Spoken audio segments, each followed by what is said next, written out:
Gathering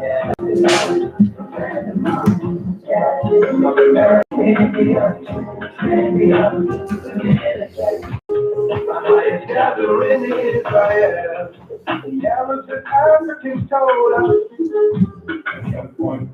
together our wives and children showed us.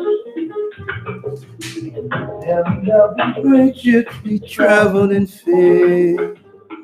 By the rivers of Babylon, we found our brothers here. A higher gather us. Whoa.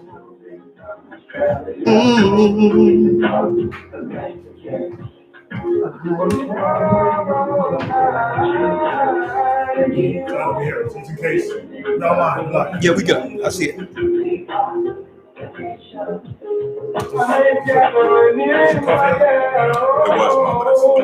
I got this here. Yeah, so you can move it up to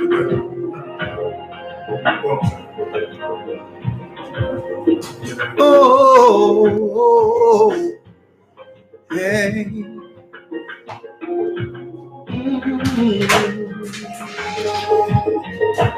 Oh,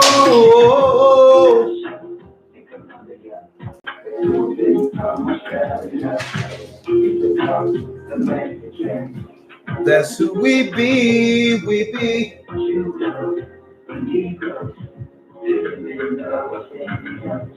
Levi, the Haitians. Oh, is that the guy? That's what he said. The Lord is calling back Israel. I need you to get the story here so you can read it. So you can read it close to you. Even the article. Just pull up the article. We don't need to see that. I got that. Shalom, brothers and sisters. I'm Elder Ricard Shiar of the Gathering of Christ Church, live with you, brothers and sisters, throughout the four corners of the earth. Yes, and I'll tell you what. No, just get it from him. He has it. Yeah. I'll pull up on my phone. Yeah. We need to have that totally independent. Okay. Yeah. I'd rather just keep this the way it is. Yep. All right. Yeah.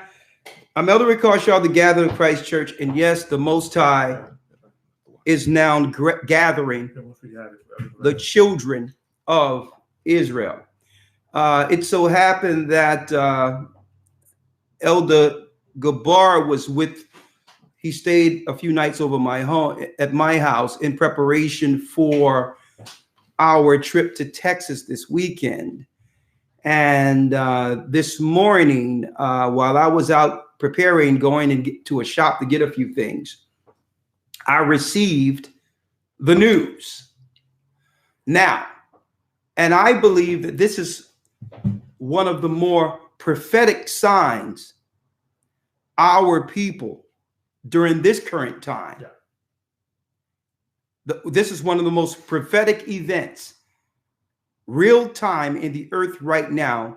And I'm talking about a news report that's alleging that an Israelite shot up something and killed some people. We're going to go into the article and there's Israelites with a uniformed or focused attack on quote unquote synagogues or Jewish people. Now, why am I saying that this is one of the more prophetic concerns of our time? Well, and I know you want to chime in, and the elders, I know you have a lot to say. And we're going to have a lot to say here. So I'm going to put out the number early so that we can jump right in. 515-605-9327. And let me gather my thoughts here, because I remember 2009 on the corner, 9th and Market, prophesying in front of the mall. Mm-hmm. I think this is where Elder Lawyer and his brother came in while we were prophesying on the corners, Central City, Philadelphia, 9 years ago. And I remember teaching, and these teachings were predominantly focused on not white people, not predominantly who the Jews are in the earth, but more so the path to the mark of the beast was our focal ministry at that particular time. Now, for those of you who are fairly new in this and have probably ran into one of those videos of the past, path to the mark, in which I was going from one state to the next after being inspired by the Most High to go on the street and prophesy that soon our people would need to think or plan beyond the borders of America itself. Now, the poignant point or the key emphasis that I wanted to bring out of that prophecy that the Most High gave us years ago is that, you know, at that time, elders, the focus really wasn't on Israelites. The focus at that time was predominantly on Arab extremists, Right. or jihadis, right? And the sole focus against terrorism was the outside existential threat from the outside of American borders. And all of our people were on board. Let's go get those Arabs. They have attacked America, blase, blase, blase, blah. Right. But the key thing is, when I was teaching in the path to the mark, all praises be to the Most High, Ahayabashim Yeshai Warawak, our focus was, what do you think these events are really about? Do you really think these events, 9/11, is about some people running a plane into the Twin Towers to go to war over oil, or Bush had an axe to grind against Saddam Hussein? You know, all the stuff the mainstream media was, you know, the jargon they were conveying. And by studying the word, I understood it had nothing to do with Arabs, had nothing to do with an attack on America or anything at all. They were setting the precedent for how they would eventually come against the children of God. And how did we realize that? Folks, history is replete. What have happened shall be done. And there's nothing new under the sun. So they were setting the stage to put laws on the book, which would eventually go against the children of Israel and demonize them, to label those religious extremists terrorists. And I said years ago on the street, 2009, that this Israelite awakening is deeper than focusing on white people and other people. Christ awakened us to prepare our people for the greatest persecution throughout all of human history, Jacob's trouble. And that these attacks, they may start in the Middle East, but they're coming right back, like it says in 2nd Ezra, right back to the borders of America. And eventually the children of Israel during this awakening will be the key focus or face of terrorism. I said it. And I made sure when we began this ministry, and I told brothers, and you know, I told brothers years ago, I'm like, listen, you may feel empowered getting one up on white people and trying to have them bow to you and think. I'm like, but that's not the ministry of Christ. This is not why the Most High awaken Israel in this time. Right. Okay. It's not about stirring up enough controversy to get a crowd to show you know something.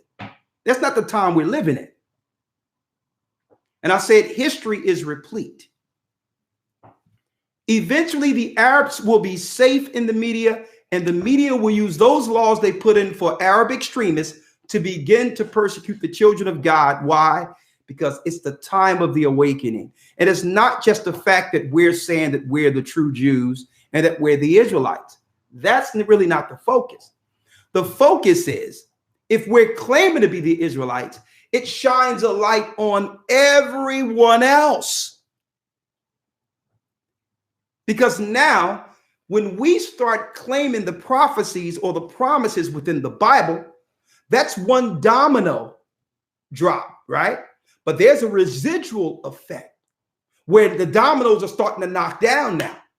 Churches, mosques, other religious institutions, holidays. And then when all the dominoes drop, it's the children of Israel in the awakening. And on the other side, the last domino is who? You got it. The sons of perdition, a face-off. They were preparing for this time the whole time, in which the people who was walking and hooking arms with us during the civil rights movement, not to align themselves in solidarity, but to keep their enemies closer, have now showed their last card. And folks, this is prophecy. It's deeper than someone shooting up something or this shooting up something, because why did no one tell us the church that Adam Lanza went to?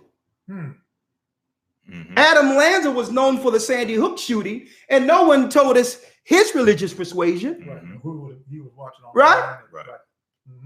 I mean, what about the guy that shot up the movies during the Batman movie when that came out? Do anyone know what religious persuasion he belonged to? All the gunners and shooters within the United States that have been propagated and propped up to put people in fear. Number one, they've all died at the end of the event, so there's no questions. Usually there's a dossier or some type of online track or a what they would call a memoir or a manifesto left, so that you know the government news would just put it all together for you, right? But not once did we hear the religious persuasion of all other people who have attacked. It seems as if we do anything wrong, our people, eventually they'll comb through the social media and try to figure out whether or not you are an Israelite. Why? It was what I told you. Because why? Folks, the generation of ignorance, the generation that held generational ignorance is dying off. And the only generation that are left are the children of the awakening. So what does this mean, folks? First of all, I'm going to take my time. I don't want to stumble over this. I want to hear your thoughts, elders, but there's some history I have to bring out first before we go into the news articles. We're going to do it like this. We're going to just make sure it's a schedule so it's not all over the place. We're going to take the first couple of minutes and go over what happened to us during crisis time, right? What led to our fall, and I'm going to allow you all to parallel that with who are the characters that's living out the modern day prophecy today. When I say who are the characters, who are the characters on the side who's persecuting the children of Israel, Mm-hmm. and who are the characters amongst the Israelites. And what must we do in light of this prophecy unfolding? What must we do? And I also have Elder Gaja on the line. He's going to come in a moment. Israelites in the news, what will they do next? I'm not hearing about bin Laden anymore. I'm not hearing about the other guy they propped up. What was his name? Baghdaddy. I mean, you know, somebody sitting there in some corporate room and laughing. Yeah. We're going to pull out a guy called Baghdaddy. A movie producer saying, yeah, you know, the infamous Baghdaddy. Mm-hmm. And it's laughable at this point. So at the end of it, folks, guess who's responsible for all the terrorism, all the shootings now, mm-hmm. all that's wrong with society? Now America must trump themselves up. Mm-hmm. Right? You see how I injected that? America must trump themselves up against those boogeymen. Mm-hmm. It's no longer the German Nazis anymore. There's some new Nazis. Homegrown terrorism is what they're calling it. Now, Ecclesiastes tells us there's nothing new under the sun, right? So, Elder Lawyer. Yes, sir. Let's first start with the Pharisees and scribes. Why are we going with the Pharisees and scribes? The Pharisees and scribes were predominantly during Christ's time and John's time, folks. They were really the taskmasters for the Roman Empire. Esau or Edom plays the modern day Pharaoh. Romans 9 breaks that down. That for the same reason, the Most High raised up Pharaoh. He raised up Edom to show his power. So the modern day Pharaoh is Esau or Edom, modern day European powers. Mm-hmm. The modern day taskmasters or bootlicks or Pharisees are who? The established religious leaders who profit from our ignorance. So these people are paid high finances and live a high life to make sure they keep the slaves under wrap, under control. When the Pharisees can no longer control the slaves, the Pharisees become useless. And then the master must come out and crack the whip himself. But guess what? The whip will not just be cracked on the slaves. The whip will also be cracked on the taskmasters who couldn't do their job to keep the children of Israel under wraps. And this is how the Pharisees, this is how Esau or the Roman Empire know that the bootlicks, the Pharisees, aren't doing their jobs. This is how they know. They're losing too much money this time of year. Black people who make up 71% of the church-going population in the United States are now denying the spirit of Christmas. They're now taking ownership of that Bible and prefer to follow the laws contained in the Bible. So when Massa starts seeing his bottom line dwindle, he look at the taskmasters and say, what's wrong with you? I've given you big houses, big cars. I've given you jets. I've given you a big cathedral to lie to the people. Why aren't you doing your job, Pharisee? And I'm going to tell you, the Pharisees aren't going to get away either. Speaking to these pastors. Because when the Romans came against the children of Israel in Jerusalem in 70 AD, guess what? They came against all of us. They didn't just come against the Pharisee. The Pharisees are like your modern day AME Baptist Church, which is really the mother of black churches in America. Yeah. That would be the Pharisaical sect, a Masonic sect, mind you, that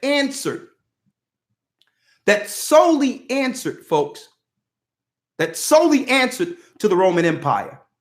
And see, and this is why these pastors are teaching, elders, make sure you follow the law.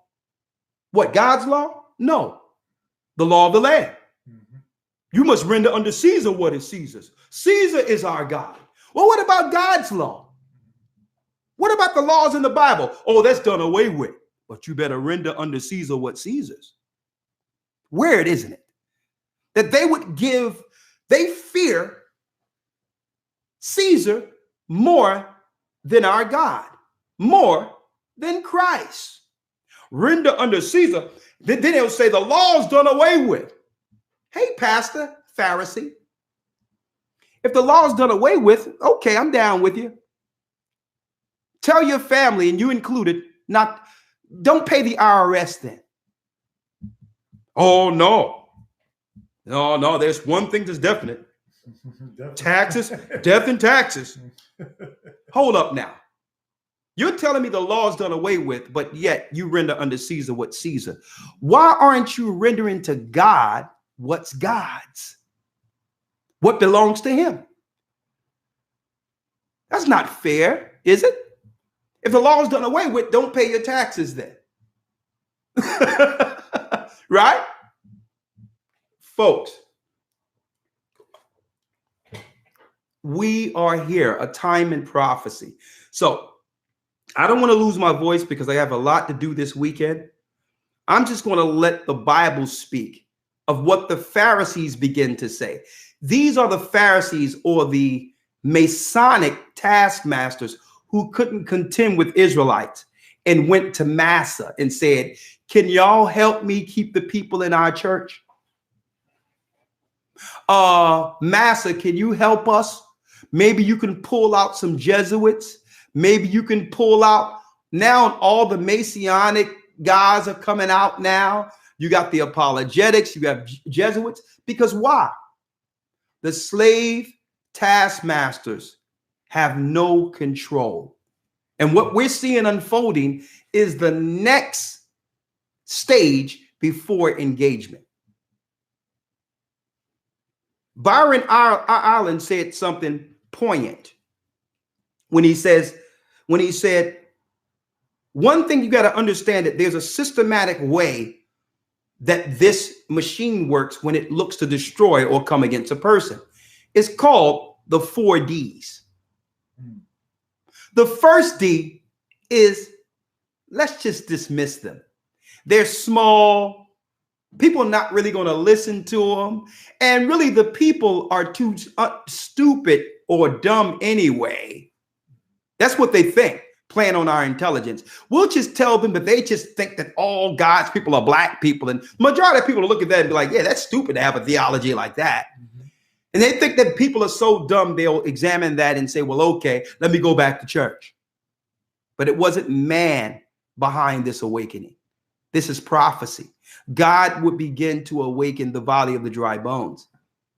See? And there's nothing Massa or your pastor can do about it. Right? The first is to dismiss. Look at what they got on.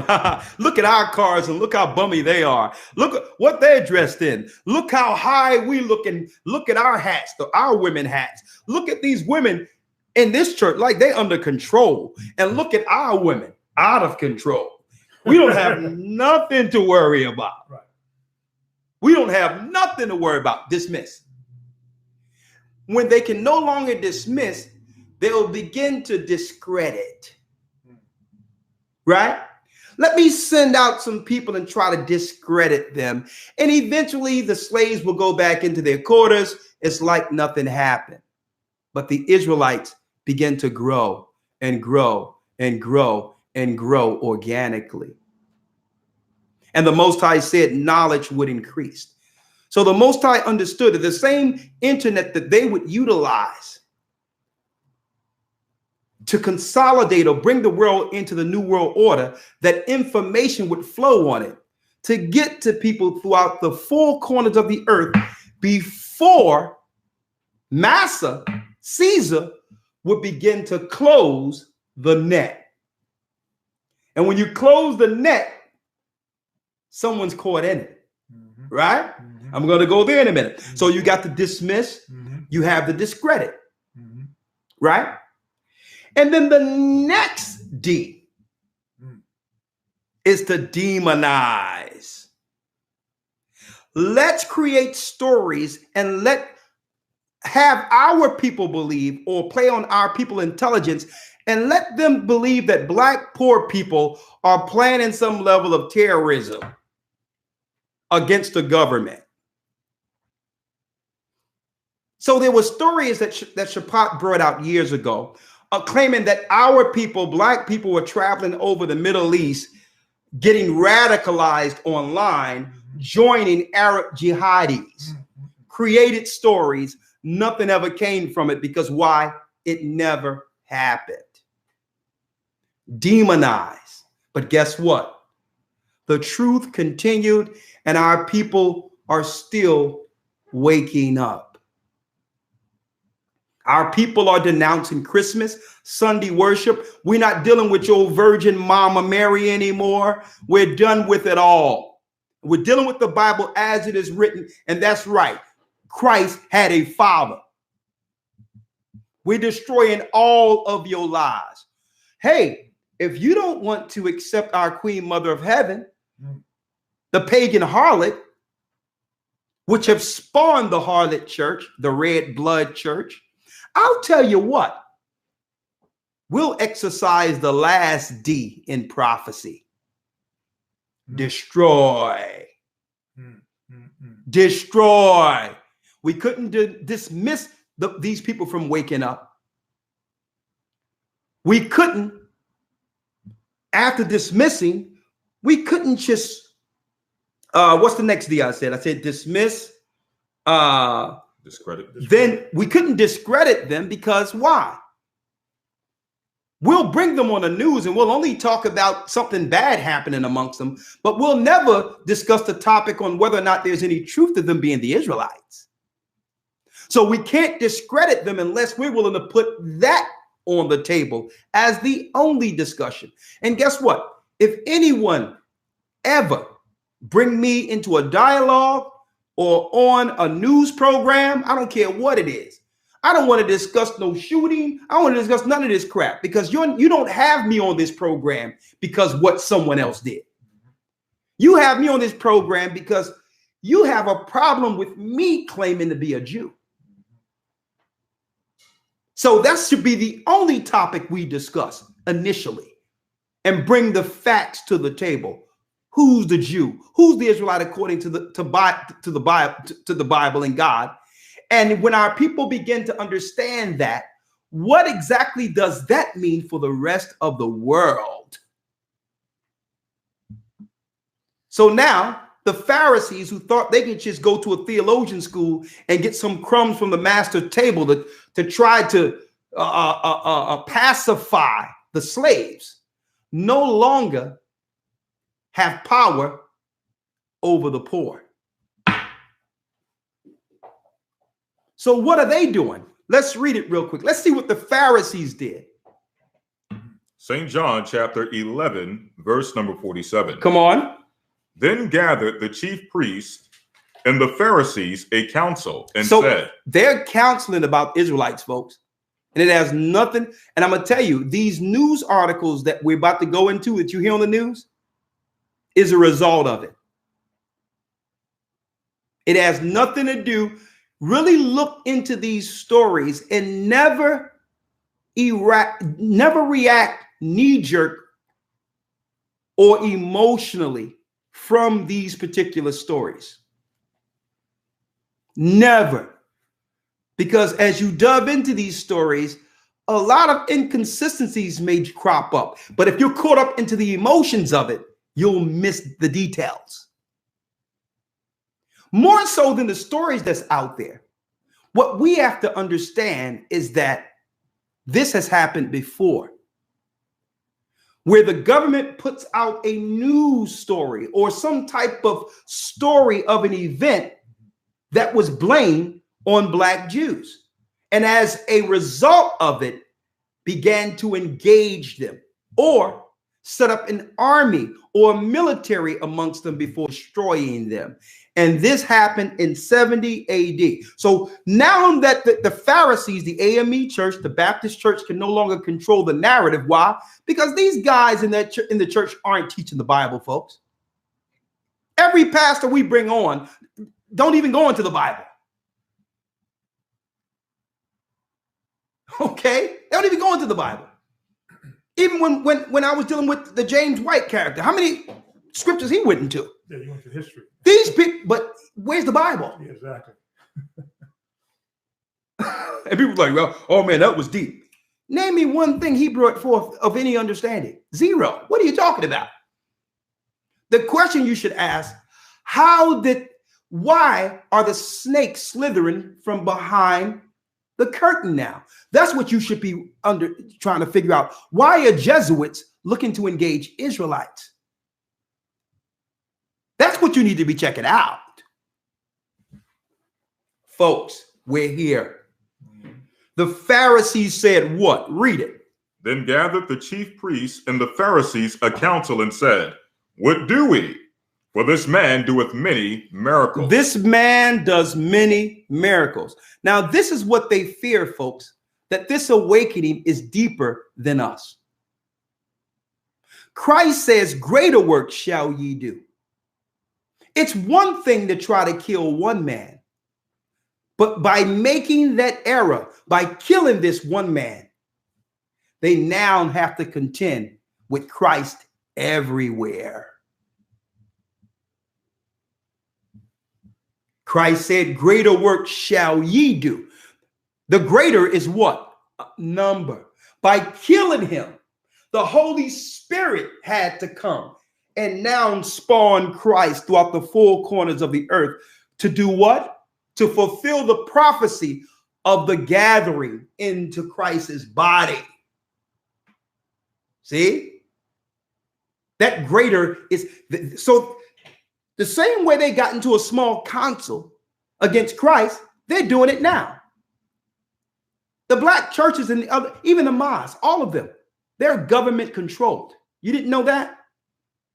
How is it you can't get a license to set up a hot dog stand in your neighborhood, but an Arab living on the other side of the world can get grants and loans to come set up a mosque?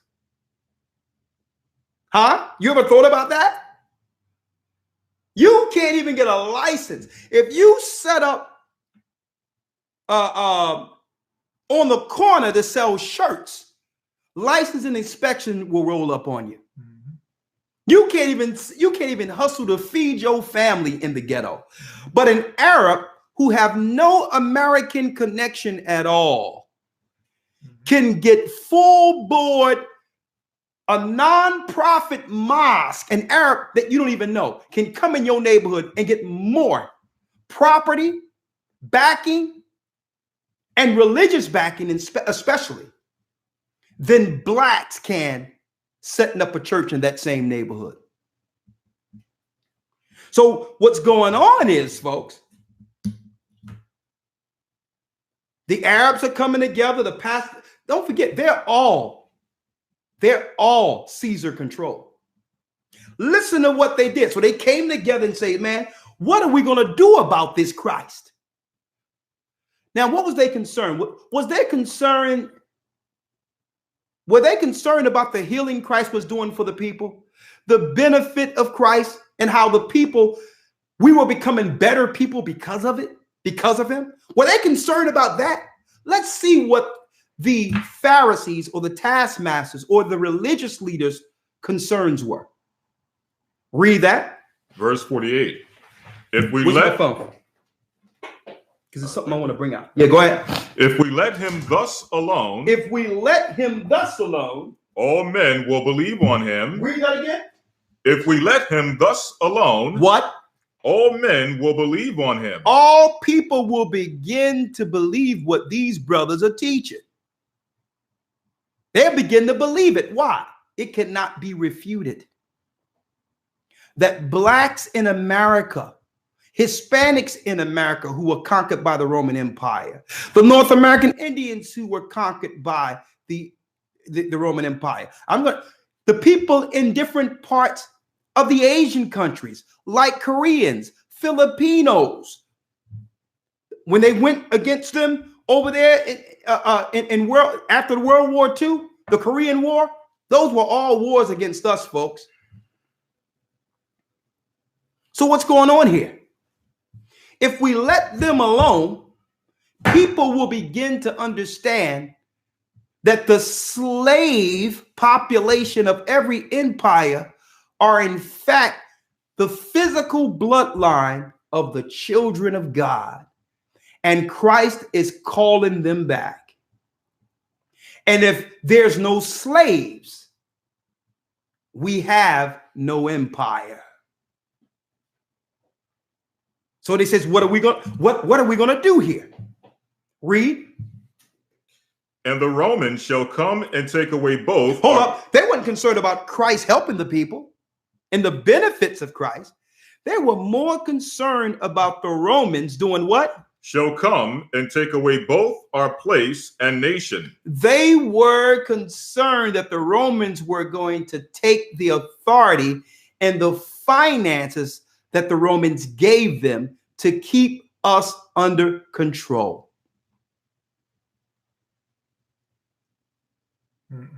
Now, I need y'all to check this out, elders. Right? AC, thank you, AC, for trying to help me earlier. AC sent me all the videos within the last 2 years that were deemed hate and were taken down from YouTube. And I told, when I spoke to AC today, I said, AC, please tell me you didn't delete those videos, because there's a reason they scrubbed those videos that we did in the past 5 years ago, 7 years ago, 8 years ago. Why?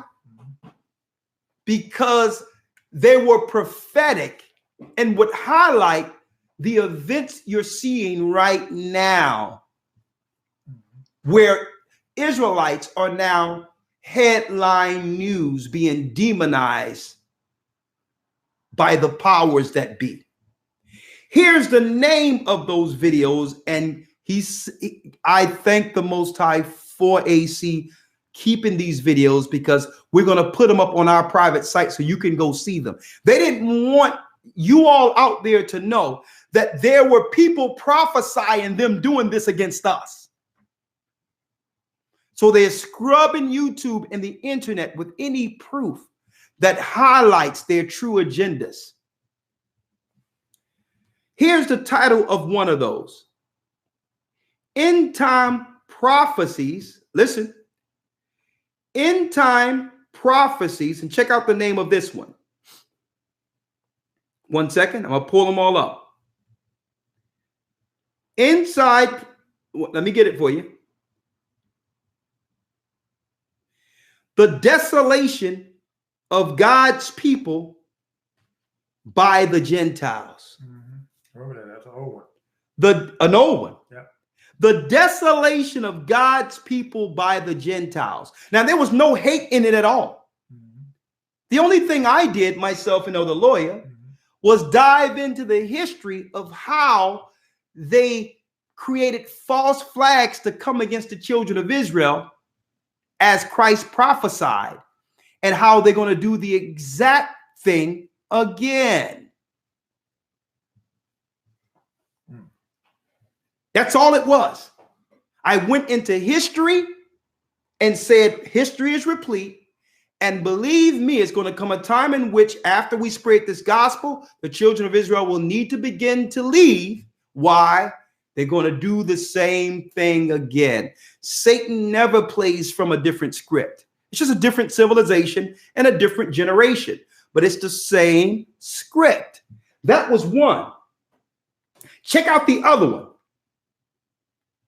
It was 4 separate ones, right? Check this out. Here's another one. End time prophecies. All of them end time prophecies titled. The next one.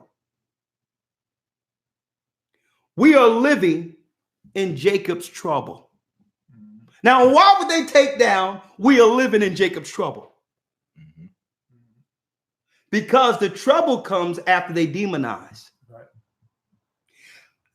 Guess what? It's 7 separate videos, folks, they took down on purpose because it highlighted them demonizing Israelites and then engaging them. It highlighted their plan, and that it would happen through a false narrative, unproven. Now, how did we know this? Because the Most High gave it to us, and what? Like I've mentioned before, history is replete.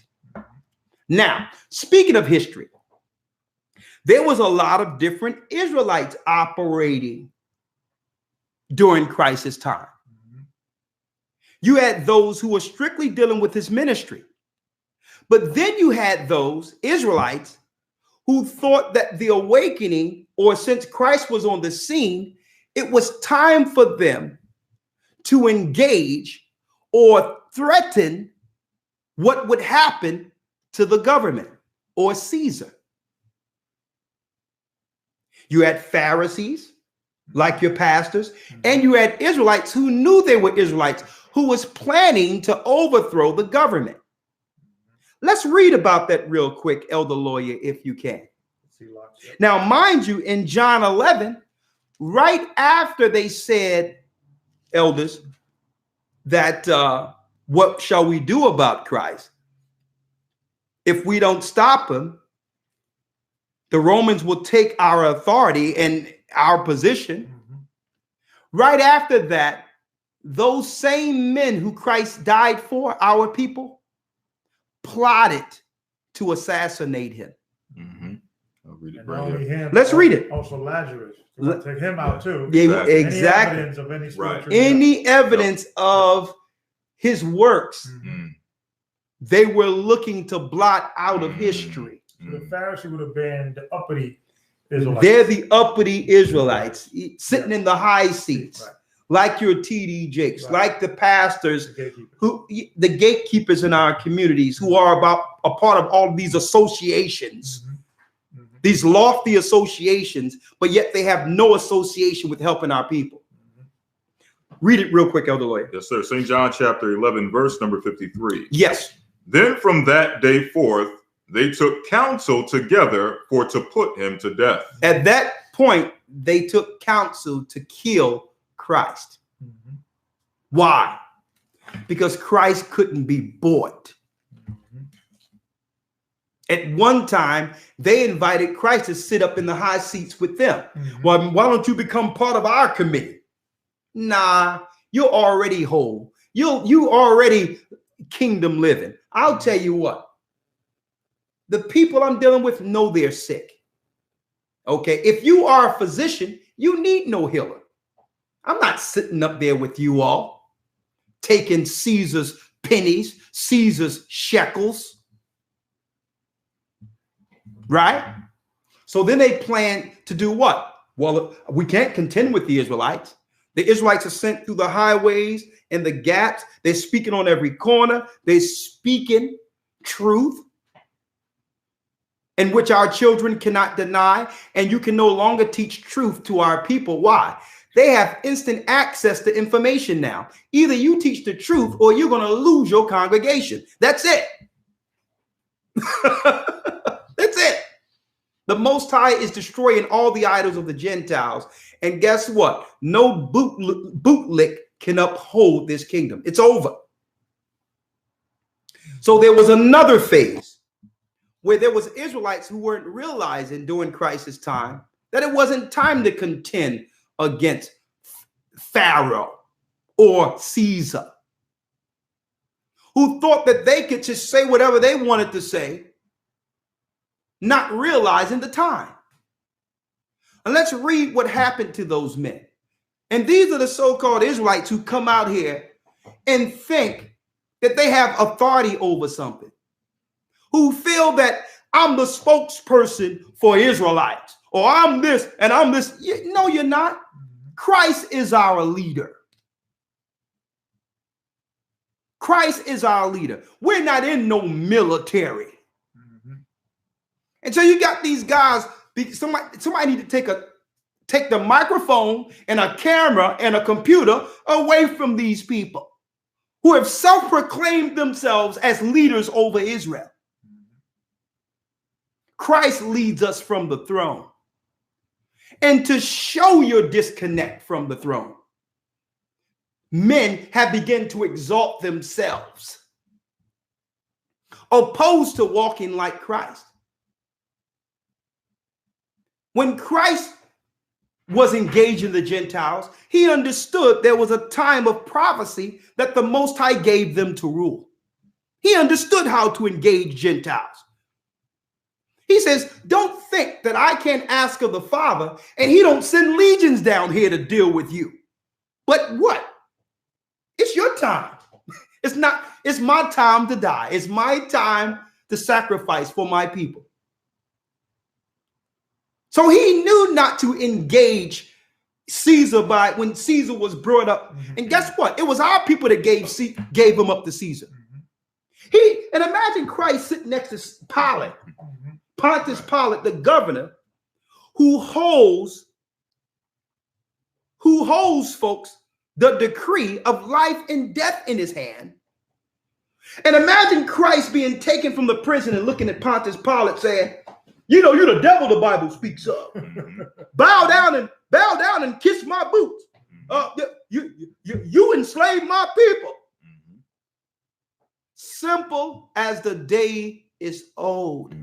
And if any man will have the right to do that. If any man would have done that as an example. Right. But Christ says, be like I am. He says, listen, he told the disciples, don't y'all be running around like those simpletons out there. I'm going to send you out as sheep among wolves. Be wise as serpents and harmless as doves. You better be wise. Because what I'm bringing you out with, most cannot contend against. It's not personal attacks you're bringing. It's truth. And if you maneuver with the wisdom I give you, the ministry will be effective. It's not time for you to fight against Caesar. So guess what happens? You had some people who thought it was that time. They wanted to show a physical example of their power, getting all Israelites together with the camera to show everybody together. Look at my army, the men standing up and everybody looking at us. We all got the same shirt on. Let me show you what happened in history with that, folks. Elder Lawyer, get the precept. This is the book of Acts, chapter 5, verse number 34.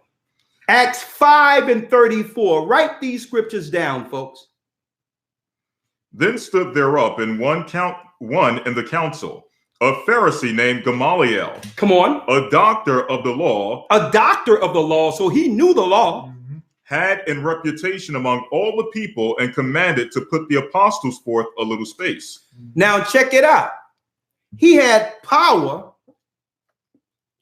This dude knew the law, a doctor of the law, and had power, influence as an Israelite throughout all of Israel. Right? He had his little separate thing going on, but he wasn't under the righteous apostleship. He didn't finish under that. So what happens? Read. Verse 35. And he said unto them, ye men of Israel, take heed of yourselves what ye intend to do. Oh yeah. This is the man who had the law and began to reprimand or give them some insight of their plans. Listen to this. Thank you, Elder Lawyer. Yes, sir. And said unto them, ye men of Israel, Take heed to yourselves what ye intend to do as touching these men. As what? As touching these men. As touching these men, read. Verse 36. For before these days rose up Theudas. Hold up. Because before, this is the guy right here. Theudas. That's who I wanted to get to. Why? He's written of in the book of the Josephus. Listen to this clearly.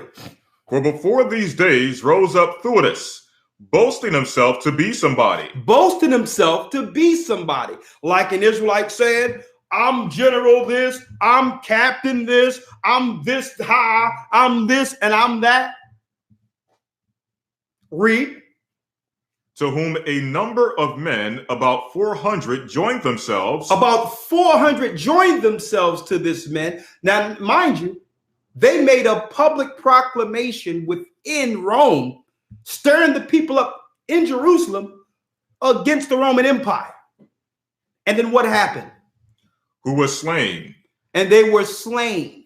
And all as many as obeyed him were scattered and brought to naught. And all the people that followed that doctrine of going against Caesar scattered and was brought to nothing. How many of you ever read that scripture, these scriptures in the book of Acts? How you had these other guys that weren't following the ministry of Christ and thought that they can come up and say and do whatever they would like against the government with no repercussion, thinking that God was on their side. Now, let's read the same story real quick. Let's get a piece of it out of the Josephus, Elder Lawyer, and read that last piece again. Yes, sir. Verse 37. After this man rose up Judas of Galilee in the days of the taxing, and drew away much people after him. He also perished, and all, even as many as obeyed him, were dispersed. And as many as obeyed them were dispersed. And it's funny, it's connecting at the day of the taxing, because maybe that was to encourage him to say, I don't want to pay any tax. Exactly. Going against the teaching of Christ, render to Caesar what is Caesar. Exactly. Because what was going on is the more people they were influencing, they were saying, we don't have to follow what's going on within the government. We ain't going to give them nothing. It's our time. It's our kingdom. We're sovereign. Listen, and it doesn't matter whether or not their views were correct. Right. You have to walk with wisdom with those views. Right. Okay. So that's the whole deal. They were supposed, all of them were supposed to follow the doctrine of Christ, period. Yep. But you will have some guy who want to proclaim himself to be something. I'm this or I'm that and I'm this. Listen, there's no man on earth that speaks for Israelites. Let's make that clear. Our spokesman is on the right hand of the Father. Okay? There's no one man on earth speaks for Israelites. Let me put that out there right now. It's utterly ridiculous for anyone to think that their one singular voice is the only voice on earth that man should follow. It's utterly ridiculous. And that's that mindset that we seen years ago, Elder Gabar, growing up in the early 90s and all that under this, where people thought that there was some men reincarnated with, as if they have a portal to go straight from heaven to get precepts to come teach us on Friday. The only truth comes from 1 West 125th. That's all we heard. They would drill that in. The only truth you can get come from 1 West 125th. No, the only truth comes from Christ. Why am I putting this out there, folks, before I go into this news? Because years ago on the street, we were telling brothers were seeing the example of being able to teach the truth without offending each other. The truth does it alone, without personally attacking other people. Right? But it's not as, provocative. It's not as racy, right, quote unquote. Right. And because we knew that eventually they were going to use that that level of teaching. You can't set a doctrine off of black and white. That's all you got. Jesus wasn't white. The Jews are black. We went into slavery, and you're going into slavery. Is that it? Good night. Let's pack up. Shalom. What? That's all you got? You can't build a doctrine off that. There's no foundation for that. In them same books that you're showing that Christ was a black man in the imperial Rome has great history of the Romans coming up against our people that we can utilize in the same book. I think it's one up there, but it's fine. Yeah, it's fine. I'm just giving some examples. You don't just go into a book with rich information to pull out color. There are words in the book. It's fine if you can't find it. And I'm going to show you where I'm going at with this. I'll grab it. Don't worry about it. Don't worry about it. I'll get it. Don't worry about it. You got it? Yep, I got it. What are you looking for, elder lawyer? Imperial Rome. I actually wanted to get that, but it's fine. I don't think it's not here. No, we don't have Imperial Rome. You got it at the house, right? Yep. Okay, yeah. He'll bring that. We'll bring that another time. Okay. But now let's go into the Josephus to show you what happened with brothers who began to believe, because this is what they're going to do.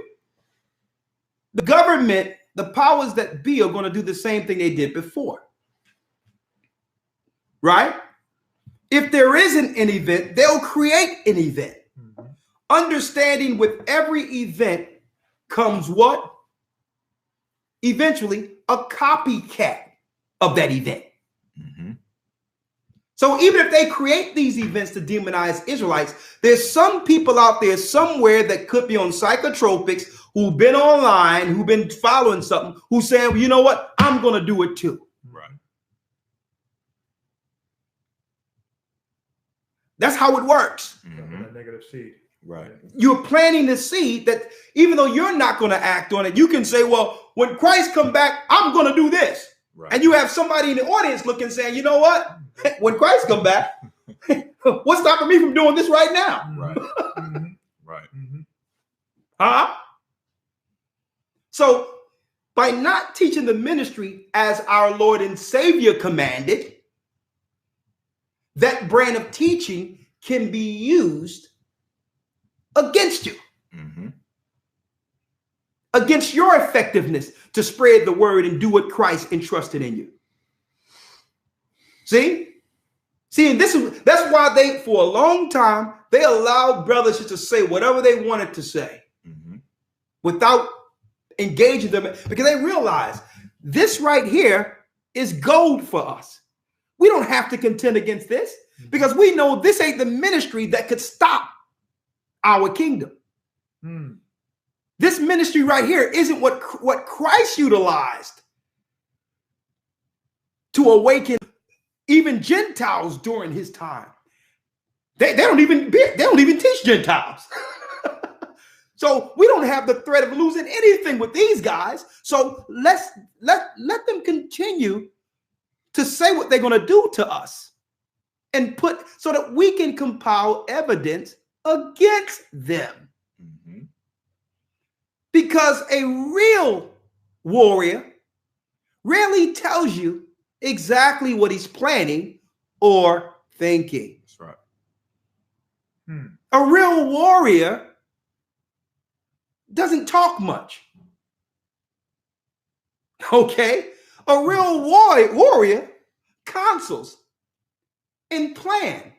And a real warrior is a patient planner. See? A real warrior understands when he's not fit to actually win the battle. Exactly. Yeah. You have to count the cost and saying, well, listen, can I cash this check? Exactly. First rule of war. I'm trying to keep this within the parameters of children. I'm trying to keep this PG. Right.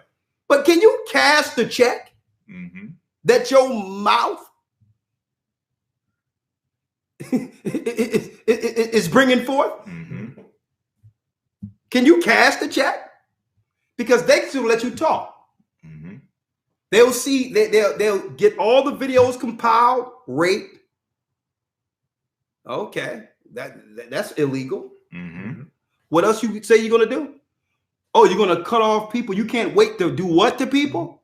Okay, we're gonna put that down. I mean, man, Yeah, death to America. saying death to America and saying all those things, like, oh, okay. Okay, that's nice and treasonous. Put that down there. Right. So, Elder, what you're saying is that Yeah. these Israelites now, so we got the puppy, I mean the uppity Israelites, the mega church leaders there. But now, so these Israelites will be today the Zealots. Yeah, the extremists. exactly. First, we went into the paid bootlicks, which is the AME Baptist congregation that's over the congregations in our areas. Yeah. The Masonic orders first. Yeah. And then you have the Israelites who know the truth, but they are radical by nature and believe that's a doctrinal positive. Going into also that. They believe that. They believe that it's part of the doctrine that if you don't come out cursing or saying something derogatory, you're soft. These are the people that would look at Christ and the disciples as soft. No, they were wise. They were wise. So let's read the story to Josephus about what happened to these guys who knew they were Israelites, who thought they were going to say whatever they wanted to the government while in captivity. This is Antiquities of the Jews, Book 20, Chapter 5, Paragraph 1. Yes. Concerning Theudas and the sons of Judas the Galilean, as also what calamity fell upon the Jews on the day of the Passover. Come on. Now it came to pass while Theudas was procurator of Judea, that a certain magician whose name was Theudas, there you go, Theudas, persuaded a great part of the people to take their effects with him and follow him to the river Jordan. For he told them that he was a prophet and that he would, by his own command, divide the river and afford them an easy passage over it. And many were deluded by his words. However, Theudas did not permit them to make any advantage of his wild attempt, but sent a troop of horsemen out against them, who falling upon them unexpectedly, slew many of them and took many of them alive. They also took Theudas alive and cut off his head and carried it to Jerusalem. This is what befell the Jews in the time of Cuspius Theudas' government. Then came Tiberius Alexander as successor to Theudas. He was the son of Alexander, the oligarch of Alexandria, which Alexander was a principal person amongst all his contemporaries, for both his family and wealth. He was also more eminent for his piety than his son Alexander, for he did not continue in the religion of his country. Under these procurators, that great famine happened in Jerusalem, in which Queen Helena brought corn in Egypt at an expense. Let me jump down to jump Judas. down straight to it. The Judas, jumping down to Judas. It says here, paragraph number 3. Yes. It says, now while the Jewish affairs were under the administration of Cumanus, there happened a great tumult at the city of Jerusalem, and many of the Jews perished therein. But I shall first explain the occasion whence it derived.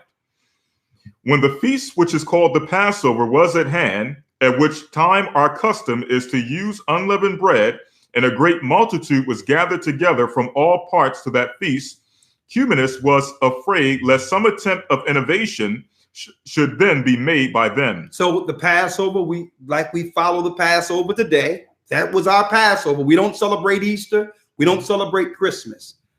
Okay, those are pagan Gentile holidays.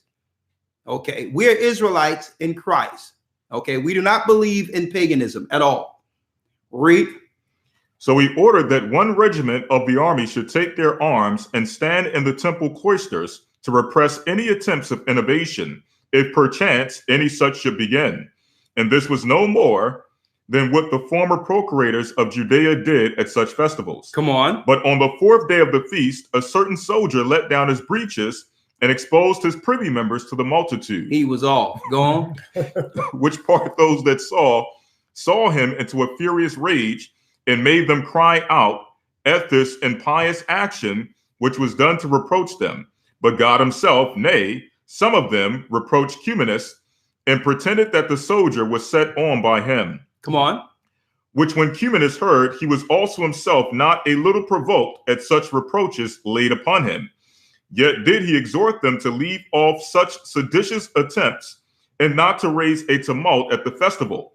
But when he could not induce them to be quiet, for they still went on in their reproaches to him, he gave order that the whole army should take their entire armor and come to Antonia, which was a fortress, as we have said already, which overlooked the temple.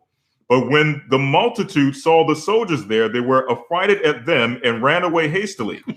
But as the passages out were but narrow, and as they thought their enemies followed them, they were crowded together in their flight, and a great number were pressed to death in those narrow passages. Nor indeed was the number fewer than 20,000 that perished in this tumult. So instead of a festival, they had at last How many? 20,000. 20,000. So that means from a few people and their actions, Yeah. many of the same people that you claim you for can actually perish or be persecuted unjustly due to your what? Your jargon outside of Christ's ministry. There's one thing about being persecuted for Christ's sake.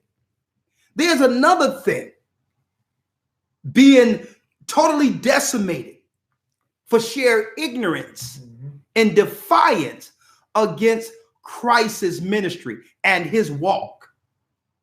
Now, I want to jump real quick because I want to make sure I remind people, right, that soon we're going to set up a page outside of this, because at the end of this, we have to talk about what does this mean going forward. Don't think that what we're seeing in the news right now with Israelites in the news isn't a direct result of why they're changing the rules on YouTube.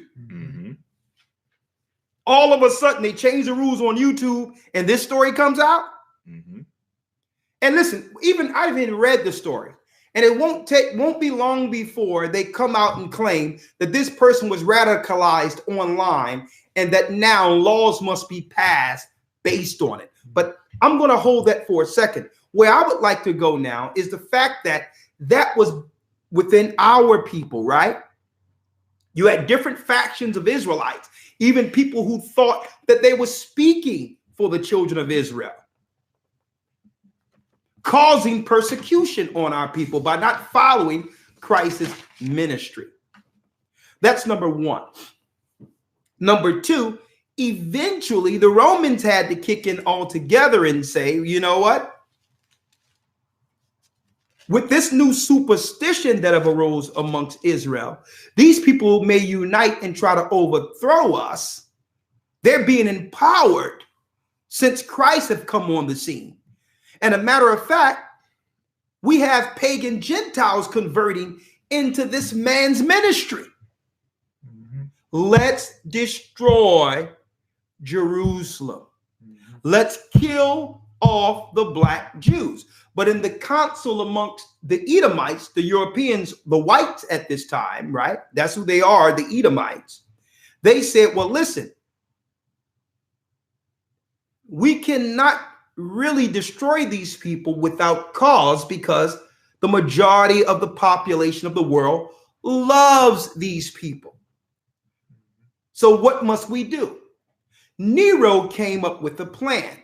It's called the Great Fire of Rome. One of the most infamous false flags throughout all of human history. It says here, Great Fire of Rome. The Great Fire of Rome was an urban fire. So this happened in an urban area that occurred in July of 64 AD. The fire began in the merchant shops around Rome's Chariot Stadium. Circus Maximus on the night of July 19th. After 6 days, the fire was brought under control, and before the damage could be measured, the fire reignited and burned for another 3 days. In the aftermath of the fire, 2/3 of Rome had been destroyed.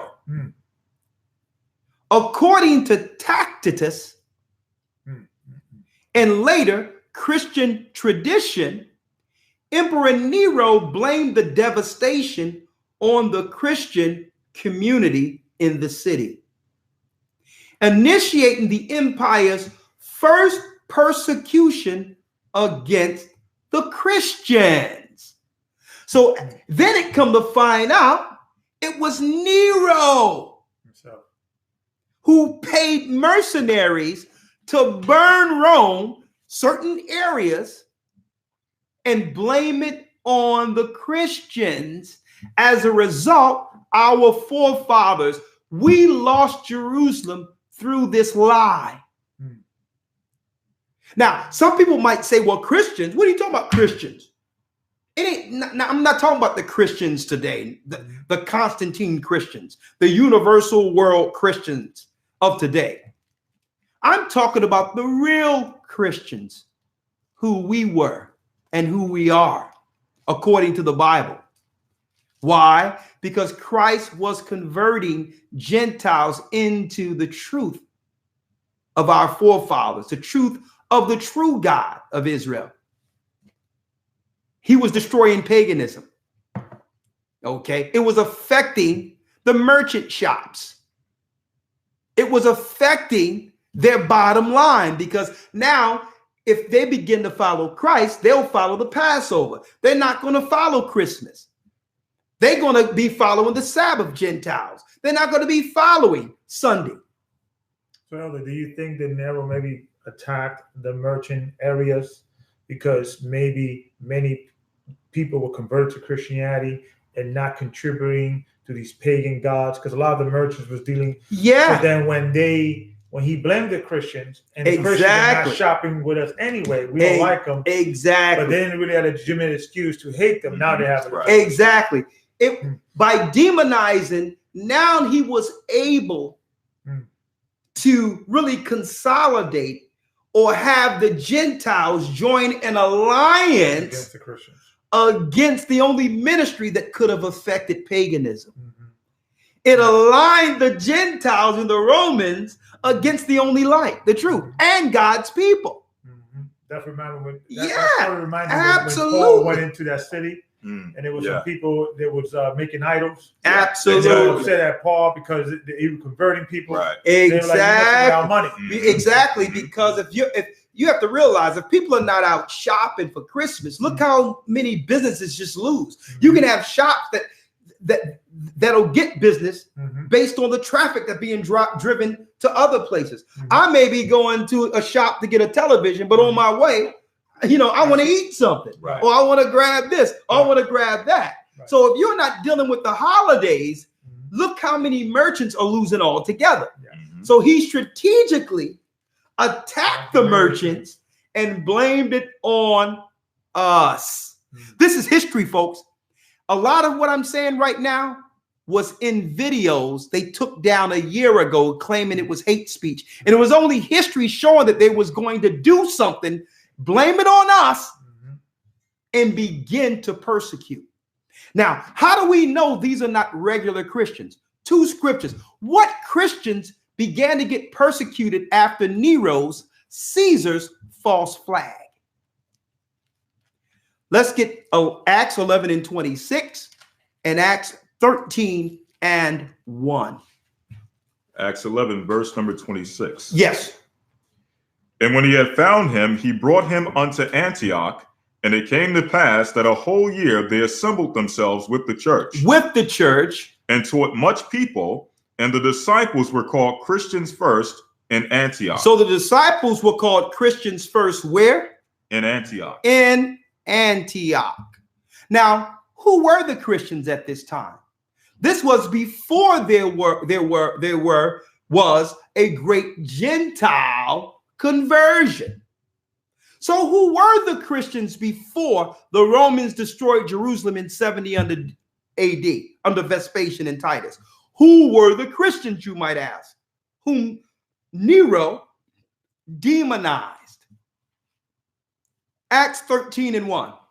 Acts chapter 13, verse number 1. Read it. Now there were in the church that was at Antioch certain prophets and teachers, as Barnabas and Simeon that was called Niger. That was called who? That was called Niger. Spell that for me. The disciples were called what? Niger. Niger, spell that. Niger. The disciples, the original Christians, were all black. Niger.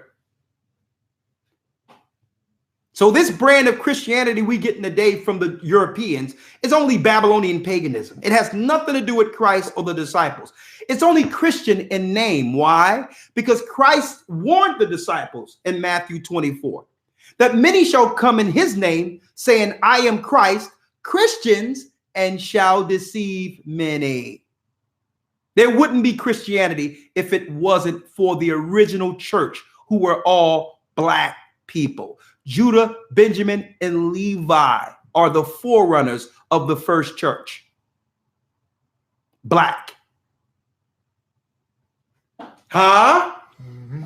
So these people today calling themselves Christians, they're not Christians at all. They're pagans. Christianity was overtaken a long time ago. So it's no wonder now. Our people are now pulling away from paganism. They're walking out of the Christian church to control conclaves of straight ignorance called churches. They're no longer celebrating Christmas and all that because, wow, we don't have any money as it is, and we can't even afford it anymore. And let alone, it's not of God. Mm-hmm. And at the end of it, the economy, elders, is taking a real hit. Mm-hmm. And then our people are being converted primarily online. They're learning the truth and studying. Why? They have left their churches in their respective areas. If there's not a church that they can go to in their area, we become their church online. Mm-hmm. So what happens? Mm-hmm. The enemy now is going to come with a false flag or some type of news to get in the way of the awakening. Because the truth is no longer in one building. Exactly. On early, they didn't have the internet. Now the internet, they have to say exactly. You have to give the internet now, and control it. That's a great point you just made, Elder Gabar. Mm-hmm. The fact that it's not about brick and mortar all the time anymore. Mm-hmm. People can get more church and understanding from the comforts of their own home. Mm-hmm. They can hear gospel and everything. Yeah. And think about it. Think about it. Right? Think about it. At one time, it was almost radical or cultish to say that you were an Israelite. Right. But now that we've done the work and we've already went through the hard, transitional period of being mocked and all that, it's mainstream now to a degree now. But still, some people don't want the blowback through association. Yeah. Right? So in the privacy of their own home, they can still learn and keep their relationships intact, right? But they're still learning, right? They don't have to go to a church. Yeah, get seen by their neighbors. What you're doing there. And they're taking all the positive, constructive correction from areas of the Bible they didn't know existed in the churches. Now they're looking out for their families, their health, their temples. They are following the Bible. They're becoming better people. They're following God's law. They're not going to church anymore. What's Billy? And not only that, they're repenting. They're looking at their lives and saying, you know what? I wish I would have known this. I've made a lot of mistakes. But that's the first stage in repenting. You start to reflect and say, man, I wish I knew this earlier. But you know what? That's a transition right there. And that's profound because as a church, we always say that, we have more people watch it online, that people go to the local churches. Yeah. Because you got a lot of areas that we don't have physical churches, or it's too far. Yeah. The majority of the list of followers of the God in Christ Church at home. At home, yeah. Right. And now the powers that be have to cut that thing They off. cut it off. Those people, although they don't have a physical church, they're Yeah. not going to Christmas parties, they're not going to Christmas special Black Friday and all that. Yeah. They're not going. They're staying home and keeping the commandments of God. I'm gonna hit you, and you're right, but it's not just our people. You have Gentiles who were once atheists that are learning from us. Yeah. I'm gonna tell you, when I was overseas, there was a guy. He's pretty famous in Australia. I met him overseas. And when I met him, he was an atheist, white guy. Right? But then he asked me, because he found out that I teach the Bible and all that. He's like, how can you follow a book that's so contradictory, is what he thought. And I'm like, that's a good point. Contradictory. And then I asked the brother, I'm like, have you ever read the Bible? He's like, well, not really, but some say this and some say that. I'm like, well, listen, you're talking about man. Man contradicts themselves all the time. Yeah. But the literal Bible, there's a narrative, there's a story of a people. The rise and fall of man and the rise and fall of a people.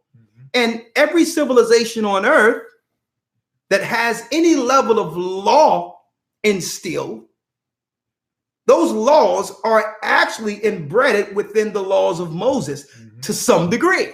There would be lawlessness altogether if it weren't for God giving Moses that law. And then I said, listen, I'll stay up all night with you, brother, right now. I don't got nowhere to go. I was stuck overseas anyway at night. Any question you have that you might think is a contradiction, I'll answer. When I finally left, you know what the brother said? He said to me, "Shalom, my brother. May the Most High be with you." And he was looking at me online, learning online. He never seen the Bible that way ever again. Because the Gentiles had to lie to their own people en route to lying to us. So it's also the threat of us waking up the Gentiles as well. Yes, the Gentiles that are renouncing Christmas. They've already become atheists and all that already. There's a lot of churches now waking up in the internet. Yeah. The world call Judean Christian churches or Messianic Christians. That now are saying, okay, we're going to keep Torah. We're going to do this. Yeah. A lot of them popping up. Starting by white people. Yeah, white people are doing it. They're following God's law. They're walking away from the Pentecostal churches. Right. Yeah. So it's a shift of power. Yeah. Why? Because it tell you, Jacob seeketh a sign. Something got to happen to us to straighten up. But it says, the Greek seeketh after wisdom. Right. If it make common sense and you put two and two together for them, they'll follow what's reasonable. Right. And I think maybe that's the reason why they're making a big effort now, because I like gospel Christian rock and things of that nature. Yeah, but I'm realizing maybe they're raising that Christian rock movement to shift to bring back those Gentiles that are walking away. Yeah, because behind all those gospels and Christian rock and Christian hip hop, whatever, is the people that are supporting those movements are the old Christian Roman Catholicism, Babylonian. It's the same thing. It's spinning mute. Yeah. So and on that point, right? That's why they're really behind Kanye's Sunday service. Kanye West. But unfortunately, Kanye West is only one guy. I mean, in order for them to make this work, they're going to have to clone him 1,000 times and have him do Sunday service everywhere, because people are losing, number one. Number two, they'll come out to see Kanye and they're not coming back next Sunday anyway. Yeah. So it's it's like a free concert. Okay. I'm not a prophet, or I'm claiming to be one, but I believe that Kanye West, he's going to have a falling out with the Christian church. He was. Man, Kanye have a falling out with everybody. Yeah, he's going to eventually, regardless whether he's a crazy guy or whatever. Yeah, he's smart. Yeah. and he's gonna read Yeah. something. He's gonna Yeah. come across something. Yeah. You understand? But I believe, who knows? I just hope that the brother keep his life intact, because who knows? once he do a Sabbath service, it's over. Yeah. But anyway, let's jump right into the news now, folks. Look it on the screen right here. Jumping right in. Elder Lawyer, Yes, sir. you have the news article up? Yes, sir. Let's jump right in. My phone ringing off the hook, starting with Elder Gabar. God just sending me information. Everybody in the mother was sending me that today. Man, everybody Yeah, sending me yeah. Jersey City kosher market. Mhm. Remember I say Nero burned the markets? Mm. Hey, Nero burned the markets, right? Mhm. Mhm. Before they came against the Hebrews. Mm-mm-mm. Listen to this. Hold up, let me get it.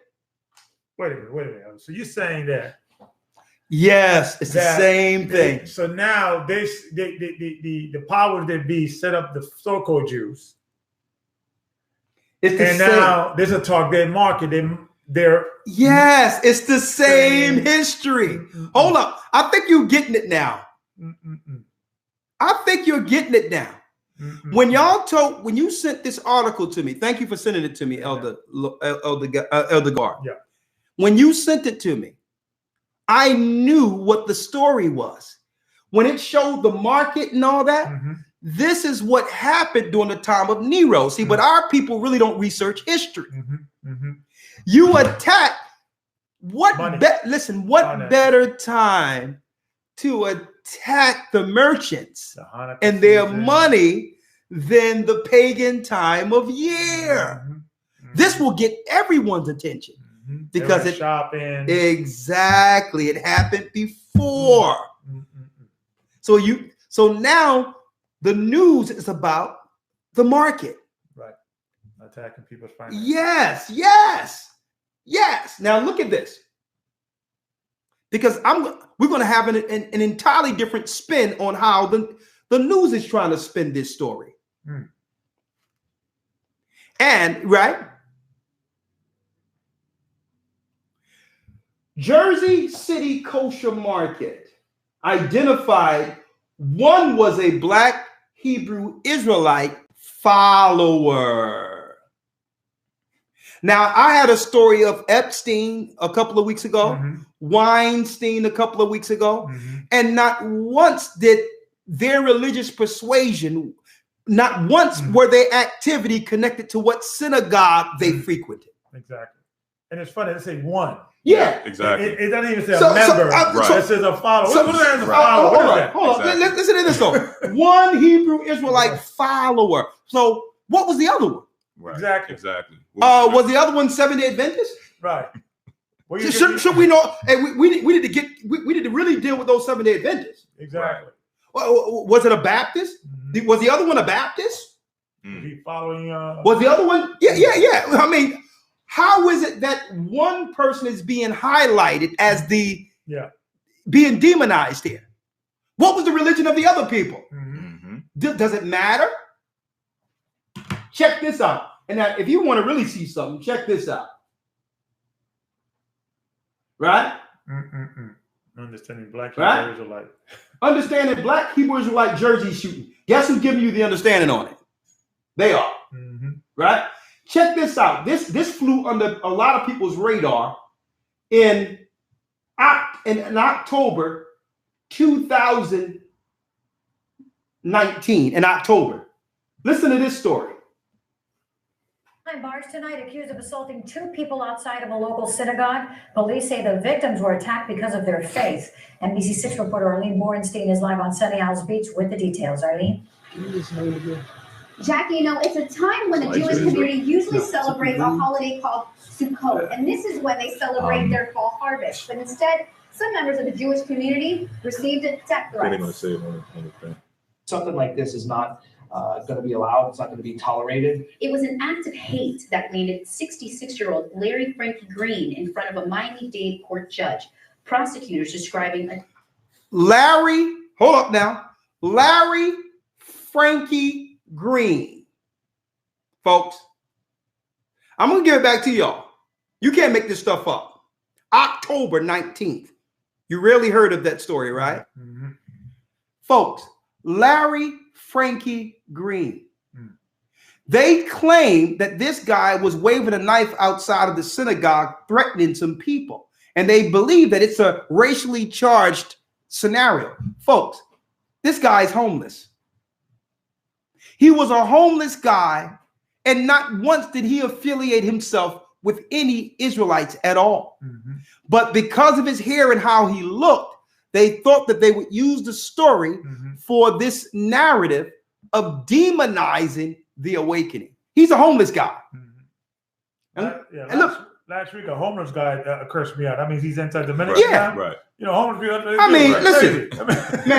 man, walking down North Philly, man, you go step on the wrong sidewalk. Right. Yeah. These guys, you know, they got their crates over there, all their life possessions in there. You coming? Who knows? A rabbi could have tripped over this dude's foot. He's like, yo, yeah. But he's like, yo, this guy just kicked my house, the car. Exactly. Look at this. Chilling scene against members of the Jewish community in Sunny Isles Beach after they left a synagogue Monday night. The defendant raised the knife over his head, made threats to kill them, and lunged at one of the victims with the knife, raising imminent fear of death. According to police documents, Green, a homeless man, approached two men wearing yarmulkes on the 18,000 block. A homeless man. They're not going to tell you this. I grabbed this information and had it in the academy this Sunday. Listen. Of Collins Avenue and began threatening the men with a knife. One of the victims stated that he personally felt he would have tried to kill me or any other Jewish person because of their Jewish beliefs. Police say they located a knife on Green matching the defendant's description, and they say he made anti-Semitic remarks while in police custody. Sunny Isles police said they were on alert. It was a Jewish holiday. We basically have a one-on-one relationship with the heads of these houses of worship, where we speak directly with them, ascertain what they're doing, what they need from us, and basically we cut off any issues before they arise. The suspect actually approached the two men with a Hebrew alias, the name Elijah Israel. He's now facing 2 counts of aggravated assault with a deadly weapon, a $50,000 bond, and it is considered a hate. Now notice, at this time, they say he has an alias, Elias Israel. Now, 2-3 months later, they're claiming this homeless guy is a Hebrew Israelite. Look at this. Crime. The state attorney could consider stiffer penalties. Hold up now. Let me type in his name, Elias Israel.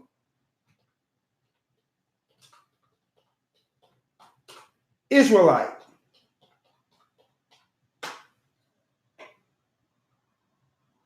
Elijah Israel, Israelite. Let me see what images come up. Let me see if the images come up here. Where is it? Hold up. I did it the other day. Elijah Israel. Maybe put black Israelite. Israel. Yeah, let me put Hebrew Israelite. Mm-hmm.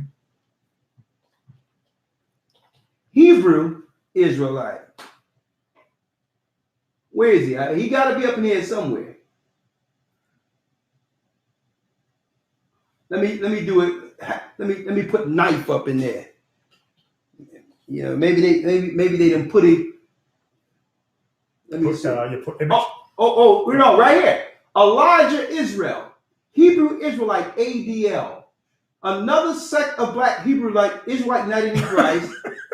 Larry Green, aka Elijah Israel. Look at this. He wasn't even identified as an Israelite 3 months ago. Now Elijah Israel, Larry Green, is a black Israelite now under the ADL, which is the Jewish Defense League. Mm-hmm. Oh, let me pull it up. His name, a homeless guy by the name of Larry Green. It's already in that tab right there. Is it? Black Israel. Yep. Right here? No, this in the middle. Yep. Yeah, let me pull it up here. Right here? That's it. Okay, look, they even got an article write-up on the what is American Defense League. It's a Jewish Defense League. Mm-hmm.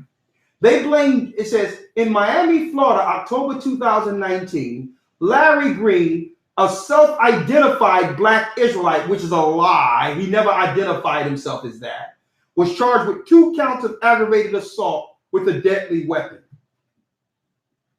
And you notice none of what's being preferenced in this particular article was reported in October because they don't expect you to go back and do the research. Mm-hmm. He was charged with 2 counts of aggravated assault with deadly weapon after allegedly assaulting 2 people as they were leaving a prayer service at a local synagogue.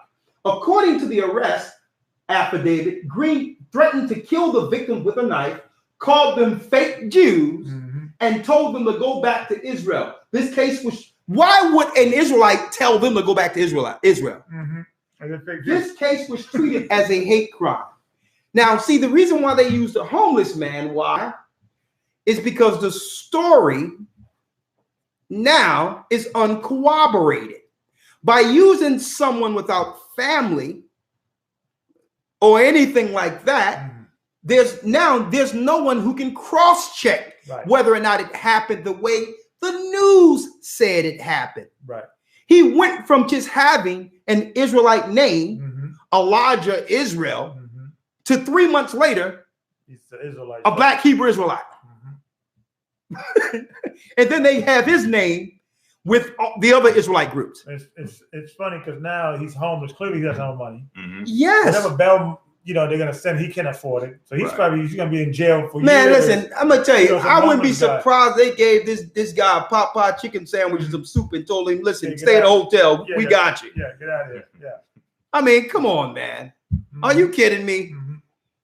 They probably gave this dude some soup, something to eat, some crackers, and say, all right, man, get out of here. We got what we need from you. We just tell everybody that, you Elijah Israel. All right. Folks, it's here. We are here. Now, the question is, once they take us offline, because they'll eventually do so, even though we're not teaching what other people are teaching, but think about it, folks. They're going to claim that this attack was racially driven, this New Jersey shooting, and they're going to now spin the story to focus not on the guy because he's dead, right? Usually in these events, a dead man tells no tales. You would have a picture with a police with sirens behind it, but you really don't have the full story because the guy's dead. So now that he's dead, justice has been served. Let's now focus on what radicalized him, right? And to make sure laws are passed so that others don't follow his path.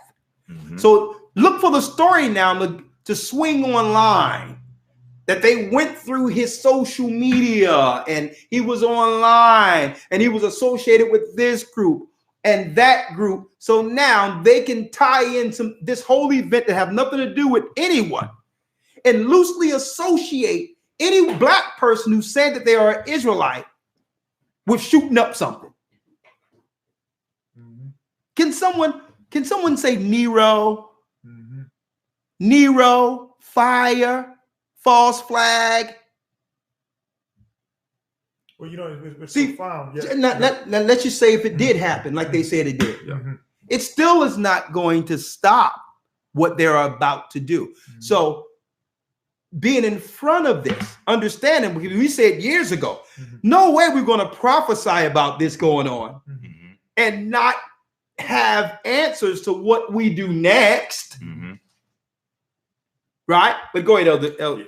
And I know Elder God will come in. Yeah. But you got the floor. Go on. Real quick. It's funny how when these subjects comes up in regard to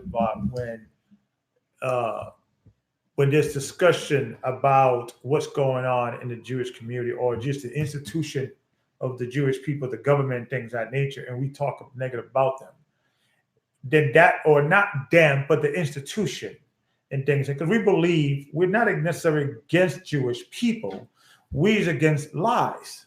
Yeah. against the lies that come from the Roman Catholic Church. We ally against the Muslims. They come from that. But you never hear anti-Muslim, anti-Catholic rhetoric. You never will see the ADU, ADL saying this group is anti-Catholic. Listen. But we renounce the Catholic religion. See, but I'll tell you that. But let me tell you, not the people, the religion. Right. But on that, right? I would like to say, right? You've never seen our interaction with any people, whether we agreed with them or disagreed with them. You have never seen us operate with them, even in discourse, from a derogatory vantage point.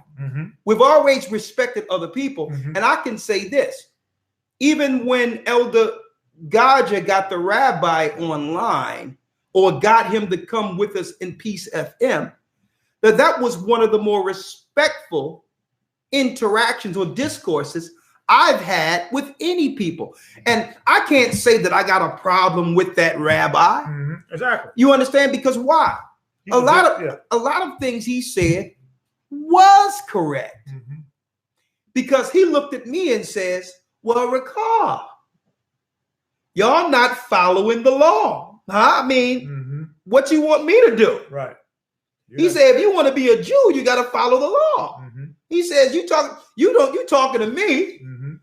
And what he was saying is, you got the wrong guy here. You need to go talk to your people. You're the people that need the law, stealing and killing, and the governments are making all types of money off of your people because it's your Christians telling your people that the law's done away with, and they're not accountable to God for breaking God's law. That's why your government is packing jails, because your religious leaders are letting them know that it's okay to be lawless. So I'm going to say this, though, about the pastor, the rabbi. I don't have nothing against no people. But if you sit next to us one way or the other, if you sit in a discourse, a conversation with us, like you've mentioned, truth is going to be put on the table. Light will be shown on darkness. And it's not that I got a personal issue with anybody. A matter of fact, the second rabbi that Elder Gaja got on a program with us, this guy was out of the pocket. He was all out of the spirit, derogatory, spitting all over the place. He was, veins popping out of his neck in between sets. When I went to the bathroom, he's staring at me like I done killed his family or something. And I'm looking at the guy and I'm like, you ready? Let's go. Right.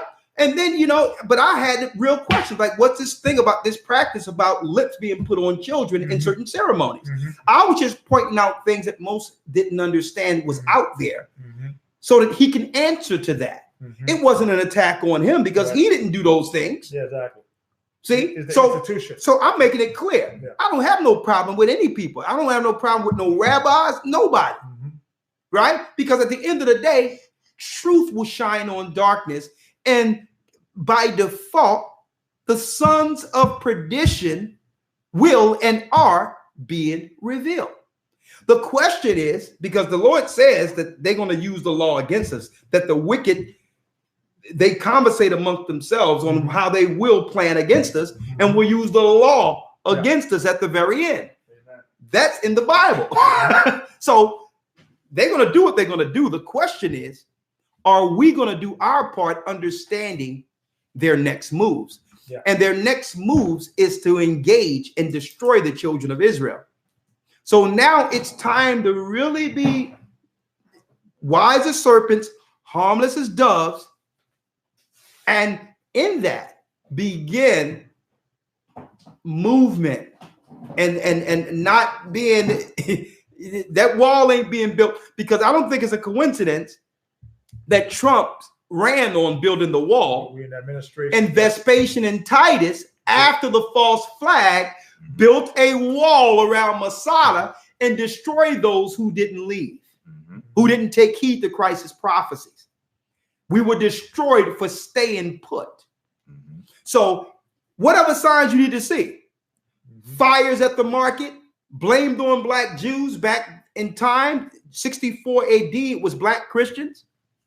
On top of that, you have a president who's in the seat of Caesar saying, I'm building a wall. And that's historically relevant for us because there was a wall built around us for 7 years for those who didn't leave Jerusalem in respect of Christ's prophecies in Matthew 24.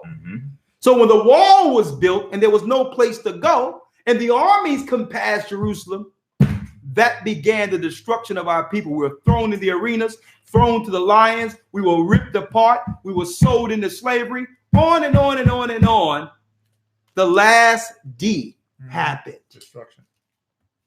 And I want to add, Elder, go ahead. There's a brother by the name of Brother Quam. He lives in Jersey. He's one of my members in New York. Yeah. He says, Shalom, Elder. I live 4 to 5 blocks from where the shooting happened in New Jersey. Do we want to come in? Yeah. So this is just in case you see his number. I don't know if we have a backup. Let's bring him in. I have an interesting information from an eyewitness. Oh, so we have an eyewitness. We have someone in Jersey from our congregation who can bear witness to this particular, give us some insight of what happened. And he says this shooting is 5 minutes away from where he lives. It's 5 blocks. 5 blocks from where he lives. We're going to get that real-time reporting right here on the program. But before that, let me bring in Elder Gaja. Let me see Brother Quam's number. And if you want to join in, 515-605-9327. Brother Quam, you see the number 1 for the queue for we could see you. We could bring you in. Yeah, hit number 1, Quam, so we can bring you in, so I can see you if you're in the queue. If you have any issues, just text me and communicate. Yeah. But Elder Gaja, you with me? Hey, shalom, brothers. Shalom, talk to me. Hey, man, I'm just sat here listening in. It's funny because we spoke about this on Sunday within the academy, and we see, a few days later, this coming up, and it's just, it's a lot to take in. You with me? To just, it's a lot. We've seen an all-out assault go off for Israel. Like you said, for years, we say that the real target is the children of Israel. Everything that's been done is aimed towards the children. It's aimed for the benefit of the children of Israel. That's who this war is against. The crumbling of one empire, the moving of power from one empire into the next. And I tell you what, Elder, check this out. Since this evening, we were in with the brothers them up north. You with me? In a barber shop, discussing these very same things. One of the brothers in the barber shop asked, what's the next move? What's gonna happen in the future? And we hadn't, I haven't heard, we never heard this article yet. And what's gonna happen in the future? And what's happening is that, listen, while the earth is going to war, the children of Israel are gathering. The children of Israel are waking up. That's a problem. You understand? While everybody's been gathered in the valley of Jehoshaphat, with all the nuclear capabilities, with all the weapons of warfare, Jacob is waking up. We're in the barbershops talking about who the children of Israel are. We're on the street corners talking about, the awakening. You with me? And this isn't a hate. This isn't hate. This is just, the truth. This is love. This is a nation of people regaining their constitution, regaining their culture. And it's deep. It's deep on levels. You with me? On levels of just seeing this, and I'm gonna say it. This is a false flag out there. You with me? And we said it. Why is it allegedly? But I'm gonna put out there allegedly. But go on. Why is it the religious persuasion is so important to put out? You with me? Why? Why is that? But this is what I'm saying. This is what I don't understand, right? And we need to really examine this, all of us. Is a Jewish life more valuable than a Black or Hispanic life? And we have to really, because the news, the way they report news would have us come to that conclusion. Because if it's about life you're valuing, who's dying more than us? Exactly. Right. So exactly, who's dying more than us, and how is it that one event leads to all this hysteria and becomes newsworthy to the degree where you would think Bin Laden dropped a bomb right now somewhere? How is it that one event in one area has been the singular focus throughout the news within the United States? It would have one that view the news as if a Jewish life is valued more than a black Jew's life. Well, I tell you this, Alan. Yeah. The words Holocaust, the words anti-Semitic, these are all propaganda weapon words. Allegedly. I have to be careful if I would like to keep this channel, even based on what's going on right now, because usually they have algorithms that if you say anything that can even remotely, so the whole deal is, the reality is, it's what it is. Just say if it happened the way it happened. Why can't we get supportive in political news to protect us from things ever happening to us in our neighborhoods like this going forward? I mean, why can't the news become fair and balanced is all I'm saying. Okay. So, all right. It's a shame if a heinous crime happened by the hand of another person, right? Why should it be publicized in a land in which you're free to exercise your freedom of religion? Why should his religion be pulled into this article or highlighted when, according to the Bible, an Israelite know that according to the 10 Commandments, thou shalt not kill?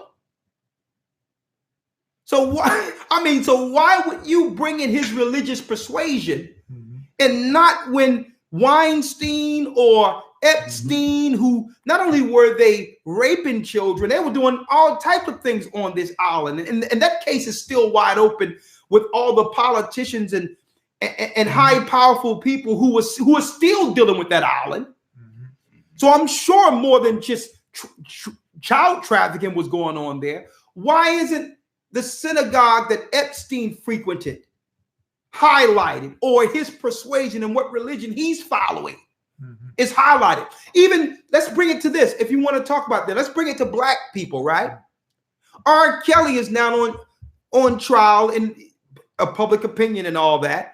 But right now, he's being smeared throughout the earth as the face of pedophilia, targeting children, targeting underage girls. Okay, that's a gimme. What I don't know what's going on in R. Kelly's life, but not once did they give us the church that R. Kelly came up in and what church he was singing in. Why all of a sudden in a land in which you have freedom of religion, a crime can't happen amongst us, or a crime cannot happen from one that's claiming he's an Israelite without his religious persuasion getting mentioned? That's airy in itself. That's weird. And may I add something else? as far as I can remember, with the Israelite community, you've not been, since the 90s.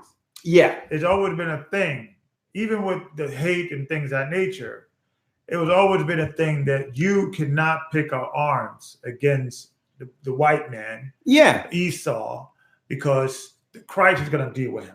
Right. That's always been a theme about things of that nature. So even when we were in teaching, the white man is this and all that, growing up in that, we all knew amongst each other that you're not supposed to threaten or take up arms or harm the white man or any other people. I've never been taught, even before these groups were split into these different groups, not once were we ever taught to harm another race of people. Right. And to this day, they still teach that. Right? Well, all the rhetoric that say Christ is gonna, do this, that, and the other, right? Yeah. So why they don't add in the news that this God is going against the teaching of the Black Israelites? Right. Because that's not a Israelite rhetoric. Exactly. You understand? In things of that nature. Right. So even in the most extremist ones that you can find, they say when Christ comes, he's gonna destroy you. Right. And things like that. We're not gonna touch it. He's gonna fight for us. The church is gonna come and do that. Right. But they don't add that in the narrative. That's a great point, Elder. But what they would like to frame this is not us being the children of Israel according to prophecy. This is not a prophetic awakening according to the Bible. This is the black man's answer to the KKK. Right. This is how because why? This is the narrative they would like to control. Why? Right. Because they created the KKK. Yeah. Before there was any such thing as police officers or all that, the KKK was used as a fringe force to keep the slaves in certain areas, to keep some fear of the oppressing power within the psyche of freed slaves. Okay, that's why they still wear hoods and all that. Why? Because these were the same governors, merchant owners, mayors. They were the they were the preachers. So they would wear masks because the blacks would recognize them if they didn't. Right. But before the police force, it was they who were the KKK. So, but you have to have authority to inflict that type of fear and be considered the KKK. And it's funny for them to try to put anyone black on the same level as KKK is utterly nonsensical. It's idiotic.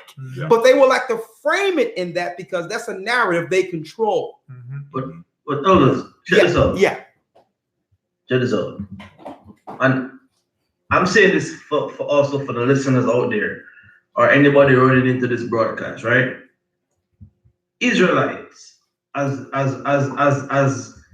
they would call it, Black Hebrew Israelites, don't own any army, don't own any media network, don't have any nuclear capabilities.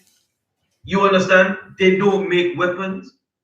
So it's very hard for these people to enact vengeance or war or go to war with the makers of war. Yeah. And that's what we need to just get that point straight. That we don't have no armies or no media network to push propaganda and say, against any people. And with me, so don't a few years ago, a quick history bite. A few years ago in Jamaica. Hold up. I want you to bring up that history bite, but since we're on that, I want to highlight one other thing. I solely believe that in a land of America, which this event happened, that everyone should have the right to exercise their rights under the Constitution. I believe that even if someone disagree with someone's religious persuasion, that you should respect the difference in one's belief. I was told that's what America was all about. Now, I also believe that America has a law, the right to bear arms, to protect yourself from someone who will sell or look to harm a person. So the whole thing is, if there's someone in the Jewish community who's exercising their right to bear arms, you wouldn't care what another Black Israelite or another person would say or think who may come with something. You meet them with a bigger gun and handle your business. You have the constitutional right to handle that. Okay, so the whole deal is the issue has already been fixed. According to the reports, the guy is dead. He tried to execute hate. He tried to use some type of level. Just say if it's exactly like they said it was. He went against God's law to try to murder someone and got taken out. Judgment served. Story over. That's it. And see, which means more people. Hey, Gaja, you got a lot of noise going on there. I'm sorry. Which means that law works, the right to bear arms. Mm-hmm. See, these stories is really to inflict fear in people, to make you believe that someone is going to do something. But guess what? No. A black person must be out of their mind going in the Jewish community thinking they can do something and try to exact some type of punishment against a whole Jewish community. Let me tell you, those communities are locked down, and every other house, if not every house, has their constitutional right loaded and cocked. So is the clips are loaded. So the whole thing is, this story should be a non-story at this point. If someone who want to radicalize themselves, just like I don't fear no KKK. Okay, well, you come in my space and try to do something to me, guess what? I'm eventually the authorities will know where the sheets is. The sheets are right over there. Okay, so I'm gonna tell you folks that these stories like this really can't hold no water in America, where you have the right to protect yourself. So it must be something deeper behind these stories, is what I would like to talk about. Okay, because black people are not scared of no KKK. Sticks and stones may break my bones. I mean, may break your bones, but names never hurt. So black people not scared of no KKK. That's over with. Okay, the same way white people aren't afraid of no Israelites. So there's a higher political deal at hand here. Is what we want to talk about, right? But go ahead, Gaja. You can bring your story now. Also, Kwame is in. He just texted me. He's in. So you can okay, but I want Gaja to finish his story, and then we'll bring Kwame in. Because we have a live reporter who's 5 blocks away from where this event happened. Go ahead, Gaja. Yeah, no, what I was saying is a few years ago in Jamaica, right? They had a military incursion in one of the communities.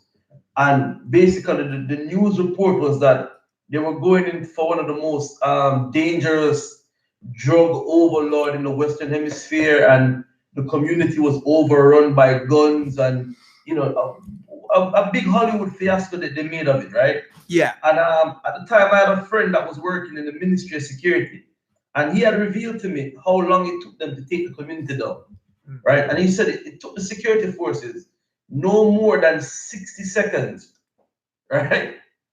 60 seconds to have the whole place shut down.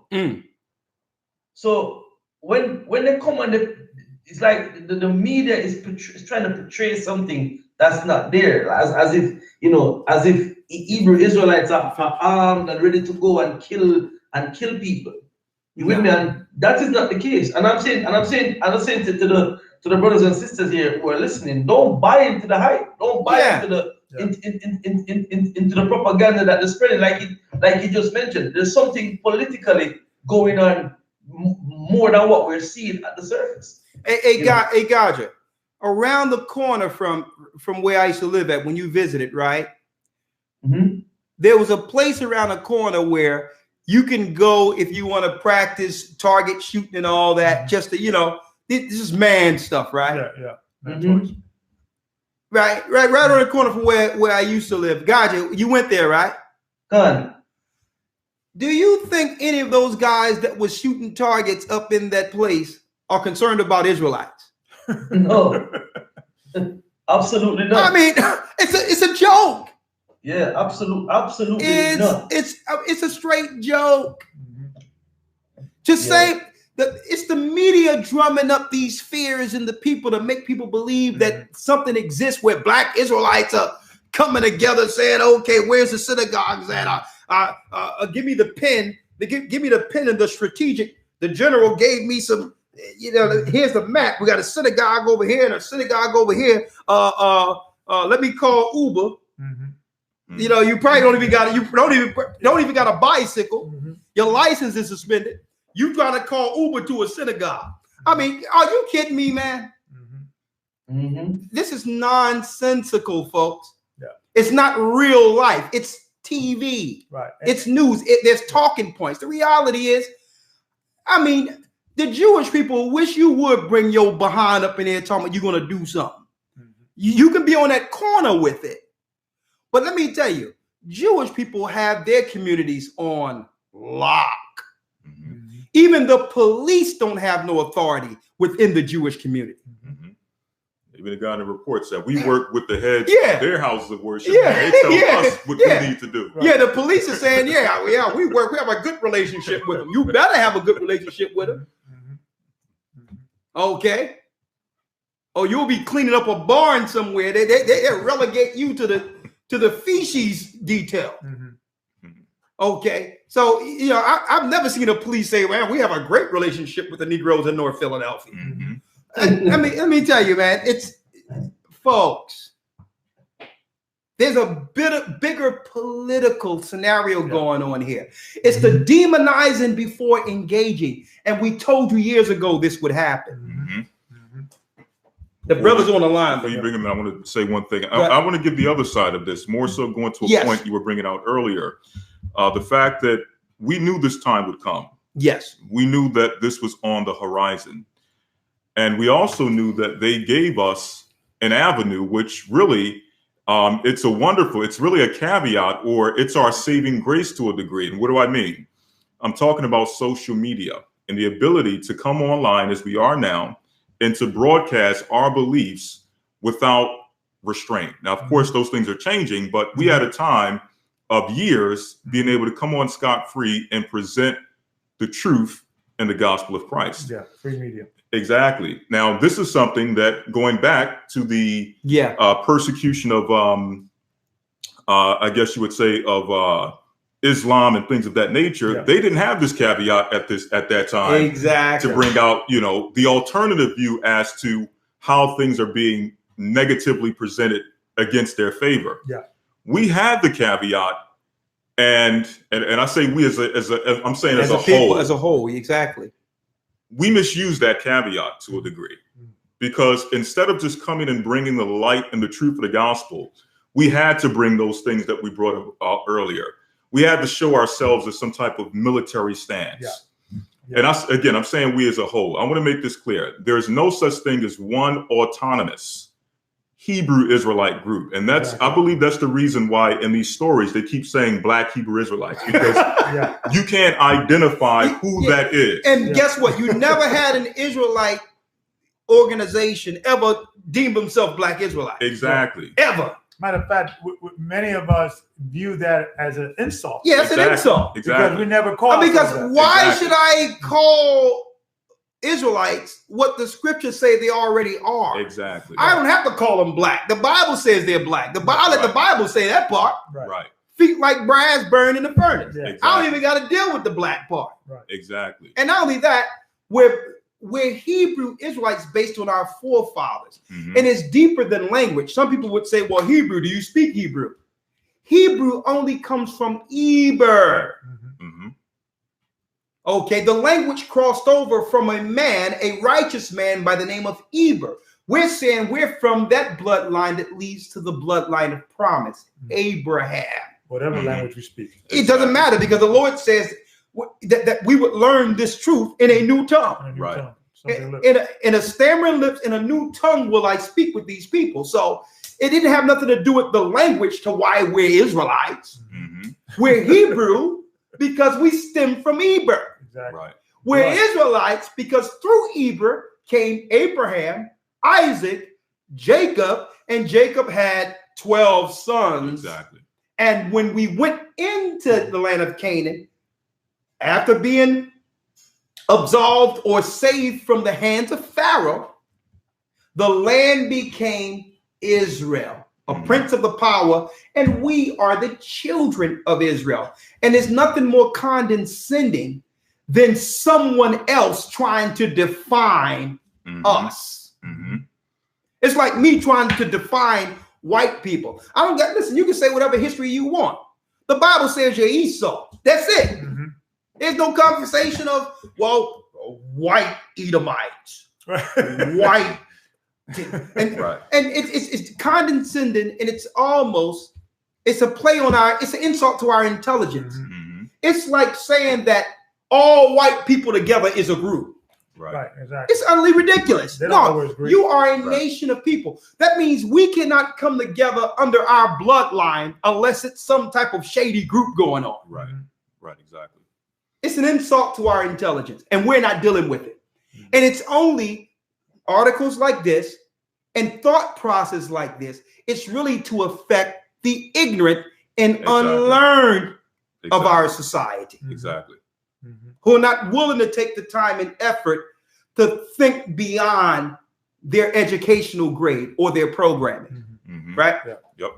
A little bit more. Just a few more points. No, I'm sorry about that. On that point, if you can just say Black Hebrew Israelite, you make it easier to target anyone who stakes claim to that particular heritage, because now, if you're going to say that this was a Black Hebrew Israelite follower, we now have to figure out, those who are in the know, we have to figure out, okay, what organization did he learn from? Yeah. And what did they teach this brother to sanction him to go perform this particular action? Exactly. You can't do that if he's just labeled under Black Hebrew Israelite. But getting back to the main point is that we had a responsibility to teach this truth and do as it says in the book of Isaiah chapter 49, verse number 6. And hopefully, going forward, we will initiate this. Of course, we have already moved in this particular direction, but hopefully brothers will see this as a sign and be able to initiate this as a primary focus of their ministry, which is, it is a light thing that thou shouldest be my servants to raise up the tribes of Jacob and to restore the preserved of Israel. I will also give thee for a light to the Gentiles, that thou mayest be my salvation unto the ends of the earth. Now, irregardless of who you believe the Gentiles are, even if you believe they're Israelite foreigners, just focus on teaching those particular people without focusing on the other nations. You don't have to bring out what you believe you ought to do to the other nations or what should happen to the other nations. You don't have to bring out some form of militarized image to show the other nations or show other people that you've garnered some forces, which really, you don't see that in the Bible under the apostles of Christ. You don't see any militarized, where are the military positions amongst the apostles of Christ? Where does that exist? Is there any position higher than Peter? Can you imagine Peter standing up? I'm General Peter. Man, listen, you don't have no territory, let alone an army. Exactly. And no one in so it's nonsensical. Yeah. It's like that. It's like the real force, the power, Edom, who has real military, is saying, man, this is a joke. These guys are playing cops and robbers in army. Okay. Because why? We weren't supposed to face the nations or deal with the nations as an army. The Lord tell us in Ezekiel 37 that he would begin through the Holy Spirit to wake up those dry bones. And then the nations will see before them a great and exceeding army. That's Christ's army, not generals or captains. And I'm saying that because at one point, I remember I was standing up and someone stood me up and say, you are general, this, and this. And I'm looking at that and I'm like, general what? You are a captain of 10,000 and you got 7 guys in your camp and 3 roaches. I mean, and if it's 3 roaches, you know there's about 3,000 behind the wall. I'm like, come on, man. Get over that. It's time for us to repent. That's right. And it's okay. It's time for Israel to repent. You can't be a captain over 1,000 people and there's only 30 people in your church. And the Lord said that you are not to be lords of the Most High's flock. The shepherds. Be not many masters. The greatest among you shall be your servant.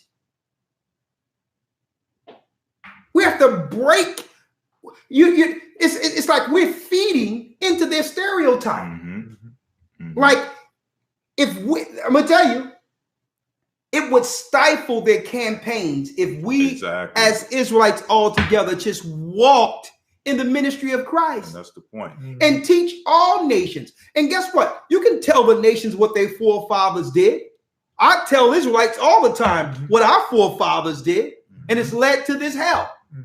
But then we teach to repent, everyone, in the name of Christ for the remission of sins, and be baptized and humble yourself to the Almighty. And see, that's why they can use certain stigmas and stereotypes, because you got people out there upholding stereotypes that weren't given to them by Christ. Right, exactly. And just one more point. I mean, no, go ahead. One more point. I mean, the Bible says all things are lawful, but not all things are expedient. Let's say some of the things that are being said on the street were in the scriptures. Yes. Hypothetically, we know this is not true, but hypothetically, let's say the Bible said that it was lawful to commit forceful actions, I'm going to say, against a woman. We really got to bring this brother in, but go ahead. Yeah, I'm going to close it off here, but let's say the Bible actually said that, which it doesn't. How is that expedient for the salvation of the nation of Israel? Like, what would we get out of that teaching, or knowing that, or learning that in this day and time, that would actually bring us to our fullness as the nation of Israel, of what the Most High requires of us? It's a time for all seasons. Exactly. Yeah. Exactly. Yeah. But that's pretty much it. So it's really about repenting and coming back to the Most High. But I got the brother online. Let me bring him in so he can let us know what the reporting is and what's going on in this area. Brother Kwam. Shalom, Brother Kwam. Shalom, how are you doing? I'm blessed by the Most High. Talk to me. What's going on over there? It's pretty crazy still. They had the schools locked down yesterday when I got home from work. Police everywhere pretty much. But the report that I was getting, I know you got a short time, so I'm just getting right to it. No, take all the time you need, brother. Brother, take all the time we need, because we need this report. We need to have brothers and sisters understand what really happened over there. Is exactly what they're reporting is what you've witnessed. What area did this happen in, and where are you from? Well, I live in Jersey City right now. Like I said, like when I texted the elder, I live about 5 blocks from where the incident happened. That kosher store is actually a store that I shop at, because there's not many kosher stores. So I know the owner. I've been working in shop and everything like that before. So, but basically, when I got home, I went to the gym, and they locked the whole gym down. They kicked everybody out because of some active shooter that was literally about 5 blocks from that place. So being 5 blocks from where the gym was and where the shooting happened, I mean that the shooter had to actually run about maybe half a mile or so in order to get to where the gym was, for them to have to lock down the gym. So they locked down the gym. I made my way home to see if my family was all right, because I know that they were locked down the school. When I got on the bus, everybody was talking about the Jewish shooter. It was supposedly a Jewish man that they locked up. When I hold up now. Hold up, brother, because you're going fast. This is some deep news. They were about to lock down the gym you were in. Everyone was talking on the bus that the shooter wasn't black, that the shooter initially was being reported amongst the people there as a Jewish man. Correct. That's deep. Correct. But go on. Oh, say that one more time. No, it was a Jewish shooter. He said they was talking on the bus about a Jewish shooter. Okay.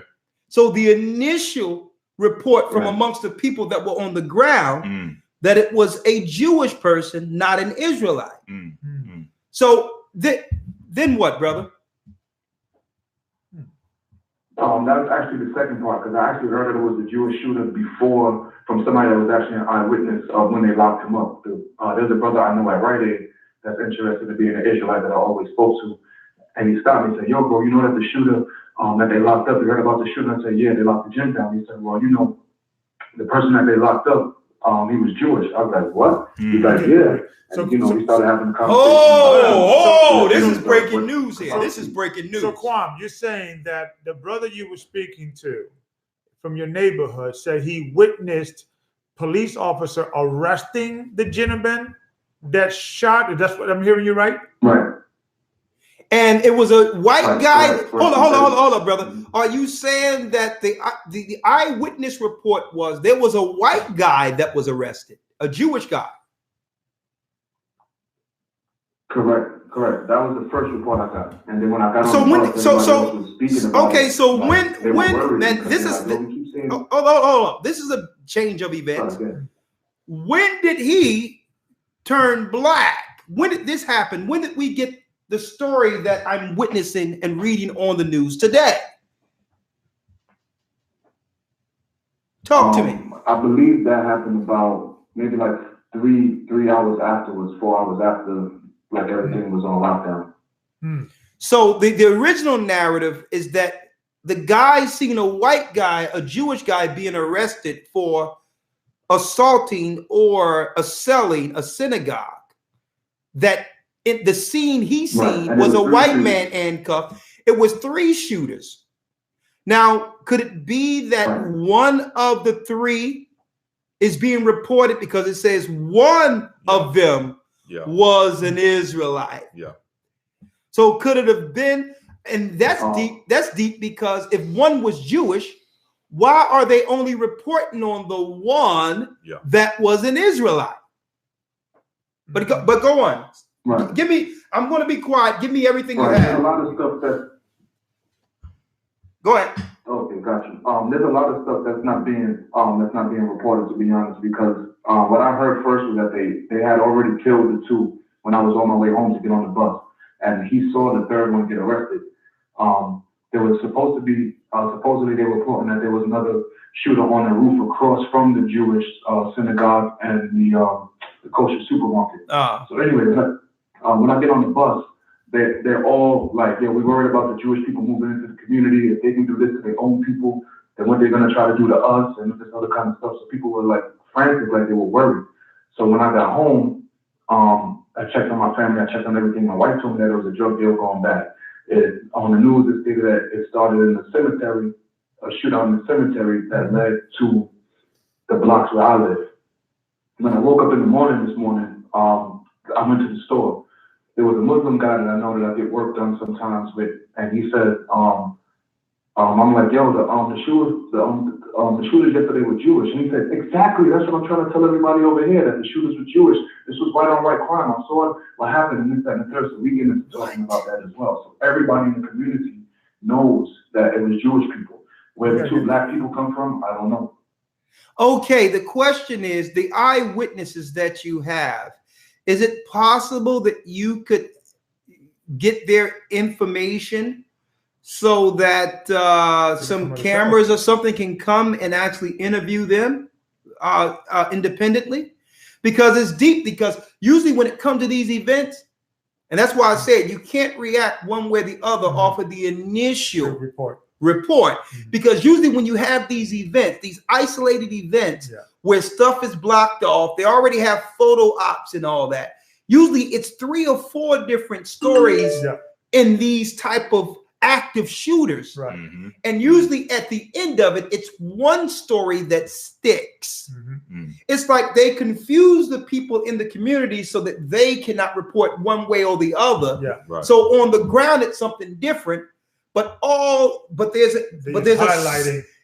a singular purpose for that event. And what we're seeing is let's lower the importance of others who were involved and highlight that one guy, this Israelite. Since we're on this Israelite thing, we got the Joy Morgan thing overseas. We connected that to an Israelite. We got the homeless guy a few months ago. Even though he's not a part of an Israelite, we can use that and plaster it in the minds of people that they are a threat. And then on top of that, we have now Israelites, as they claim, with the mitigated gall to actually come into our communities and to begin to harm our people. And the so now you see what I'm saying? Yeah. So really the narrative is being switched now because it started off with the Jesuits and you had the apologetics and all that sitting around giving their explanation to people of what this is. Oh yeah, years ago there was other groups who came from this and came from that, downplaying the Most High's power and his prophetic word and saying that at the end of time, before Christ's return, he would begin to awaken the valley of the dry bones, the lost sheep of Israel, downplaying that. So believe it or not, they are without any effect at all. They're not doing anything. They can't. It's like they thought that they would throw enough crap on the wall that something would stick and no one is actually listening to them. And everyone can see them for what they are, provocateurs, right? So because they don't have no space to actually do anything anymore, they couldn't discredit. Don't forget, dismiss, discredit, demonize where we are, then destroy. So the apologetic thing was, it was over before it started. Everyone can see these guys coming. Now, when they first asked us, can you talk to us and all that, we didn't know from what vantage point where they were coming from. They was coming as if they were curious to know what we were about. So behind the scenes, they came initially as someone who was interested in understanding our beliefs. But really, what we're seeing with them now was their intent the whole time. And I'm speaking of those Jesuits like the apologists. This was their plan the whole time. But now the crap they threw on the wall can't stick. So now it has gone a step over them now. This thing have gone all the way to the White House. You had years ago, not too long ago, we was reporting on during the summertime of that so-called interaction on Capitol Hill with Israelites and these so-called young white men. All these stories are related. And now the politics is here. And which now, if you mess with these particular people who have political protection, now they can go, don't forget, they control AIPAC that control Congress and the Senate. And all of the politicians, all the black politicians are controlled by this particular group. So now that it's out there that black people are trying to do in this story, are trying to attack them, this thing goes all the way to the White House because who got Donald Trump in position? The Jewish lobby. It was the Jewish lobby that got him in position. So the whole deal is this thing is all the way to the White House now. We're no longer at the surface where we're just contented with some theologian runs. We're at the point now where it's the political demonizing before, don't forget, 64 BC was them burning the merchant, the stores and the fires and blaming it on the black Christians. 6 years later, was the wall built around for those who didn't leave and were killed within the country. Now, Kwam. Hey, folks, Kwam, we're here, but go on. Kwam, do you know in regards of I know I was hearing that it first started in a cemetery. There was a shooting in the cemetery. And then it kind of went into the market. Do you know geographically, since you're in that neighborhood, how far is the cemetery from this market? Is it nearby? Is it far? Do you know that data? The only cemetery that I know of that would be close enough for them to make it to this area is about maybe a half a mile away. Half a mile away? Okay. So that would have been a long chase and a long shootout. Okay. Well, let me ask you this, Kwam, based on just because I got a lot of people who want to come in real quick. You live only a few blocks from here. You're getting all these different conflicted stories about what really happened on the ground, that it was a white guy arrested initially, but there's no photo ops on that. And now the news have settled on a black person that's now become the face of this whole event. What have you concluded living in the area? You're from Jersey City. what have you concluded, if anything at all, from all of this? Well, I was approached by a reporter actually to give my side of the story as an Israelite, and I'm going to say the same thing I told him. Israelites in this community and any community don't seek to do anything to Jewish people, and the people that don't know who they are definitely not seeking to do anything to them because they don't know if they should be attacking them or not. I've spoken to Israelites that know that they're Israelites and they don't feel that way, and Israelites that don't know that they're Israelites, and they just like, well, you know, they're moving in, what can we do? You know what I'm saying? So they feel helpless. The ones that don't know that they're Israelites feel helpless. And the ones that are Israelites are only activated to wake up Israel. Okay. Well, I would like to say this on this program right now. Okay. The weapons of our warfare aren't carnal. Mm-hmm. Christ and the Most High wouldn't have any of his servants or those who believe the truth of his commandments go out to roguely harm anyone. It's against the same law we know to uphold. Mm-hmm. Now, I can't speak for any individual who may just do what he would want to do, but that's why each citizen is accountable to the laws of the land and are judged accordingly. Mm-hmm. The same way I cannot be judged when it comes to if I have a relative, a cousin who's selling crack on a corner right now. You can't relate that to me. Mm-hmm. There's laws that can arrest him for his criminality. Mm-hmm.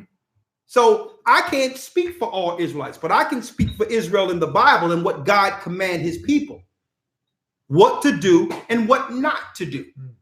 And murder, and thou shalt not murder, is in the 10 Commandments. Mm-hmm. Mm-hmm. So you can't relate that to one who's a righteous Israelite or someone that's looking to serve the Most High. And teaching someone they're Israel isn't radicalizing them against any other people.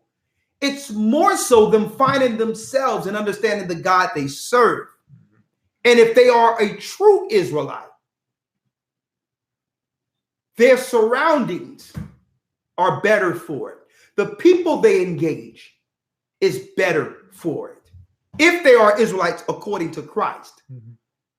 Because what Israelite? We all of us in this awakening, what Israelite we are aspiring to be at the end of all this. Right.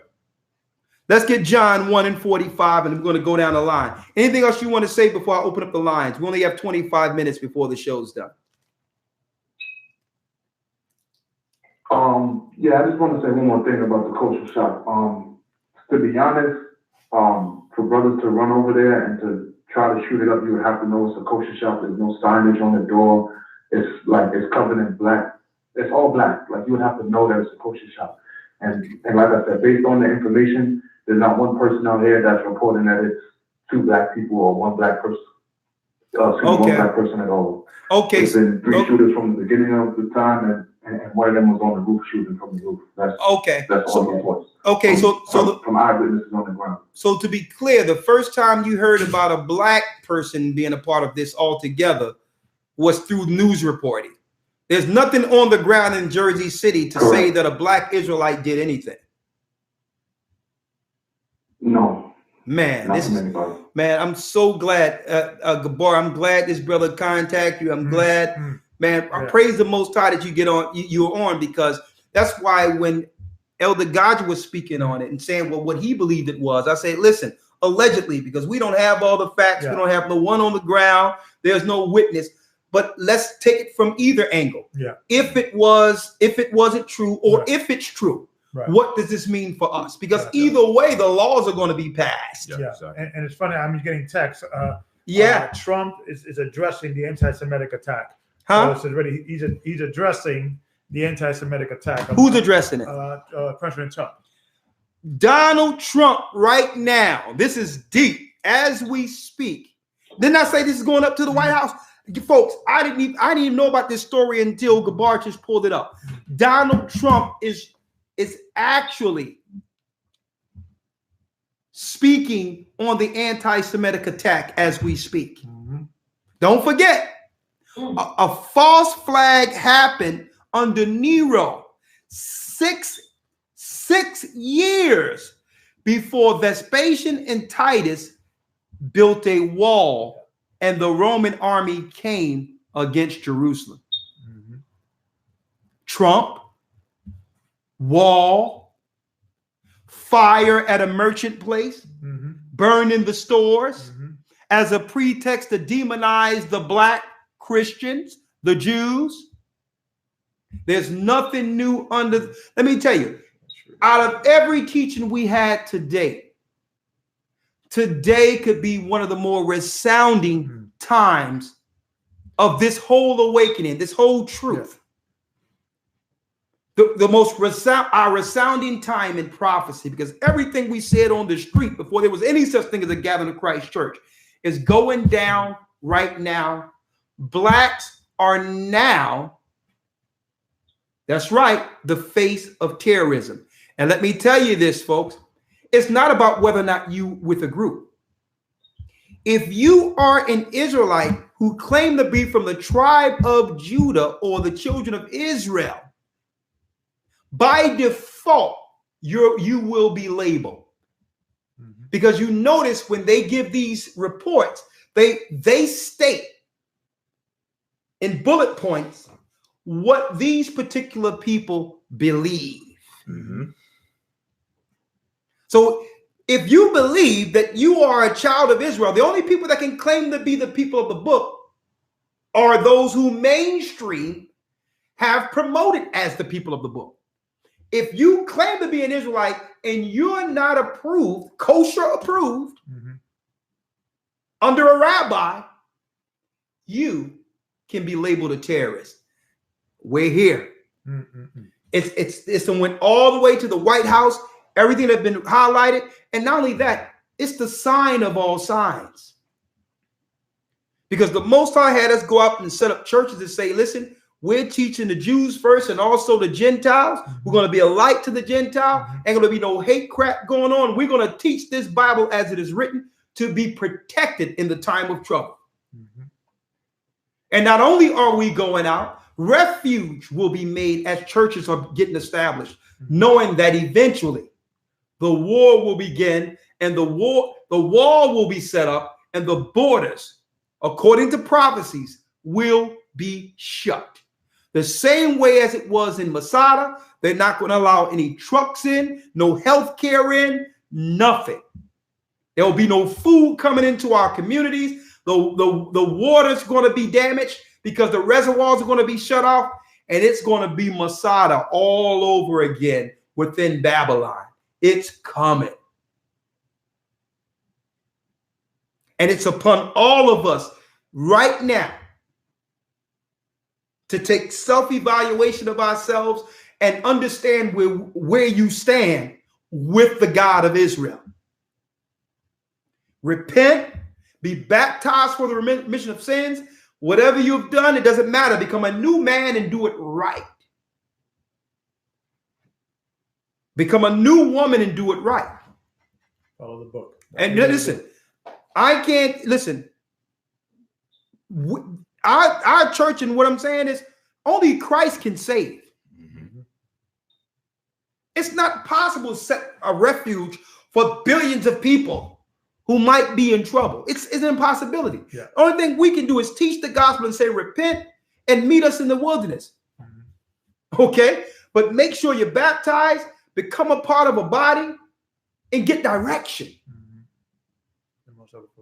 And the Most High will provide the rest. Hey, I didn't plan none of this. If it was up to me, I'd have been in the wilderness waiting a long time ago. But this walk is deeper than my thoughts. The Most High had us go out and set up saying, flee, flee, go, go, go, flee. But in actuality, he was taking away that fear. That fear of traveling in the unknown with faith and standing on him with no script, nothing, no money, no nothing. And the Most High provided for us, lawyer, the whole time. Not once did we suffer the whole time. And it took that barrier, that fear of life outside of Babylon away. And saying, listen, and they tell you the book of Jeremiah, be he goats before the flock. Don't say what the people are going to do and you're not willing to do it first. And all in all, now that I look at it, it was a master scenario, because I would have never had the courage to do it on my own. And because I didn't know what was on the outside of America. But the Most High had it where we set up churches in England, over in different parts of Africa, Zimbabwe. Brothers and sisters are spreading the truth over in Africa. We got it in Eastern Europe now. We have it in South America now. It was really the Most High having us set up the churches like the disciples were setting them up. That's amazing. And not only that, it's not about just being Israel. It was about spreading the true gospel that the kingdom is at hand. And if I'm an Israelite, I'm going to walk in the path of the real Israelite, Christ, and be a light to the Gentiles, to show them the true light and the way. That's what the Most High plan was the whole time. The awakening is only exactly part of the gospel. Exactly. The gospel. The gospel is important. Yes. Yes. The gospel. Let's read that real Israelite real quick. Yep. Then I'm going to go down the line. Yes, sir. Now, just real quick, I want to make one thing clear. After your statement said, every man for themselves. It ain't no every man for themselves. Speak for yourself with that. Right. Because that's not Christ's doctrine. Right. It's not every man for himself. And see, that's the mentality that got our people destroyed. Okay? There's a body. Exactly. And what we're saying from the gate is the opportunity is here to be a part of a body. Exactly. There's no every man for itself. When I say I cannot possibly save billions of people, because it's Christ's job to save. Right. I'm a minister in his ministry, and I'm going to do as much as he put in trust under me. There's many shepherds in this earth. Right. But you have to make a choice whether you want to be one man to yourself, or be able to fall under some level of guidance so that we can work together. Right. And I'm not sure if the person who put in the chat meant it that way, but you have to be careful in the context of what we're speaking about. Putting stuff out there yeah, like that. Because that's wrong. Yeah. Ain't no every man for himself. That's the wrong mentality. Christ says a nation divided against itself cannot stand.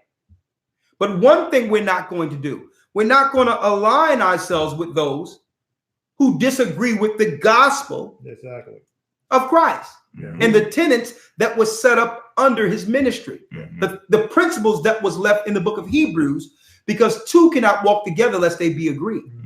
That's right. There's only one way. Christ is the door.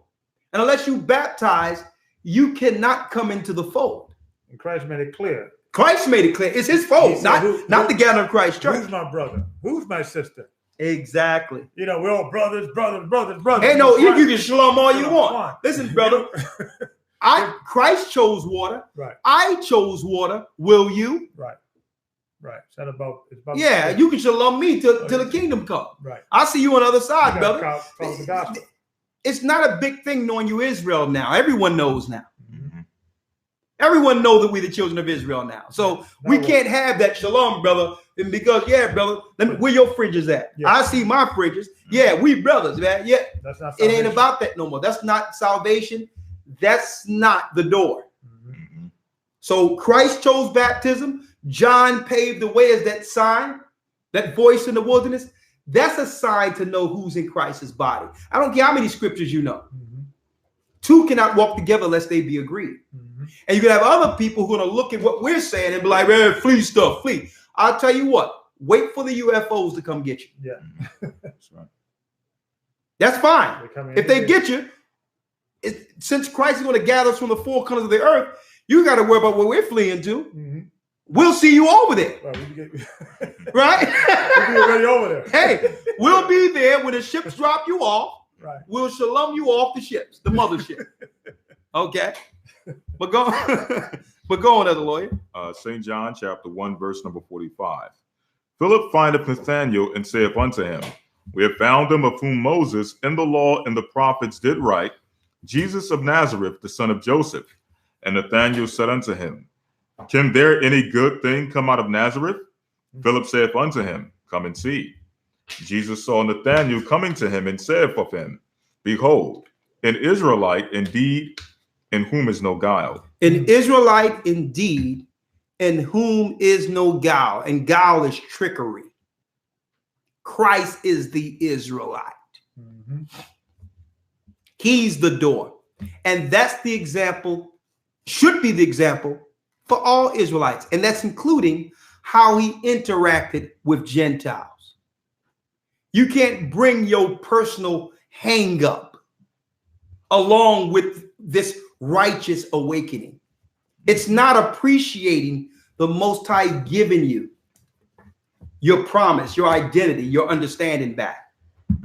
It's ungrateful for you to do what the true Israelite didn't do. For you to morph it your own way and try to morph another door towards the kingdom when he's the porter of the door. And I like to go here. Why? Because when he was met, the brother says, you know, that's an Israelite indeed. Deed, indeed, but deed is action, folks. And the whole thing is the examples that are out there that they're being able to use are anti-Christ characteristics. So it's time for those brothers that are walking and thinking it's about just pulling up Caesar Borgia and cursing out white people and all that. It's time for you to repent and change those actions. And come into the true ministry of Christ. Read the book of Acts and use the gospel and teach the gospel like they were. And then if you're persecuted at that time, one would know for sure you're being persecuted for righteousness' sake. Only then would you know. I want to put this out there real quick because I need to make an announcement. We do have a Hebrew and Bible Academy. I don't know how long those things are going to be going on, but because the president is speaking on Israelites right now, but it's going to start December 22nd for those who would like to be a part of it. And we're going to be going into the celestial side of creation, the orders of the heavens, how all things came to be before earth. We're going to drop the celestial up and down, the creation of the universe, and break down each day. And how the celestial had a hand, the invisible had a hand in creating all we see in the earth today. The creation of the universe will be the next teaching, and no longer will we go into the philosophical ideas of man with their ridiculous theories. We're going to leave that alone and just teach the Bible and show the true power of God and how he created all we see today. Was there a time that Christ himself didn't exist? In the creation? What is the Holy Spirit? Okay, is the Holy Spirit a feminine spirit and not a masculine spirit? Was it the Most High with another masculine spirit creating the heavens? You'll find that out in our Hebrew and Bible Academy. You don't want to miss it. December 22nd. Send an email to gathering@1. That's the number 1 at AOL.com. Go to historytimes.org or gatheringofchrist.org to participate. Also, this weekend I'll be in Dallas. Thank the Most High that we will be in Dallas. Elder Gabar, Elder Lloyd, you coming, right? Yes, sir. And we're going to be there, and we're going to bless the new church we have there. Elder Bishop Azan and all the brothers there and the sisters are preparing there. We're going to have a good talk, especially with what's going on right now, on how we must walk and plan righteously with these laws that are now about to be passed due to this event that's out there, and now making Israelites a household name. If they're going to do it, they was going to do it this way. And we're going to also do some praise, worship, some teaching on the Sabbath. When the sun go down Sabbath, we're going to do a music with the purpose where we're highlighting the truth and giving honor to the God who made us through song, through music, and through some of the majority of the residuals of the finances that comes from that, nation building from there. All right, nation building. But hey, that's our plans. But based on what's going on in the news right now, those plans can change at any time. But at this point, we plan on sitting in front of you December the 22nd with the Hebrew and Bible Academy. Right. If the Most High's will. If it be the Most High's will. And we plan on seeing y'all this Saturday if it be the Most High's will. But I'm going to tell you what's about to happen. and I said this years ago, laws are about to be passed in which it will be illegal to teach the Bible on the streets. And you and I were talking, Elder, about that earlier. So how can you see that? How can you, because I'm saying, okay, they can pass a law that said, well, you cannot be considered, you cannot be called an Israelite or be identified as Israelite. Because there's many groups out there that are not as colorful, that are respected in a community. You got the commandment keepers, you got one of the rabbis, his cousin with Michelle Obama. He's been in the White House. Hold up. We have 7 minutes before overtime. So call in. You have to call in if you want to get in, and we're going to go down the line. 515-605-9327. 5 minutes before overtime. Go ahead. So I'm wondering how they're gonna, I know that they tried, I think, in California to remove all what they call, homophobic scriptures, and that, and do trying to pass the, a state law that didn't go well. And things of that nature. And I do believe you, Elder, but I'm just curious what diabolical plan they're gonna come up with. How what you're asking the people say, listen, you can't teach the Bible. Listen. You're asking how they're going to be able to do this, demonize an ideology or religion in a land in which we're free to have whatever religion, to practice the freedom of religion. But the reality is slaves don't have the right to practice religion that they deem treasonous, or you have to realize this is how they label stuff like this. Something that's a threat to national security. So it's not as if you're being judged under the Constitution in which you have your rights now. Okay.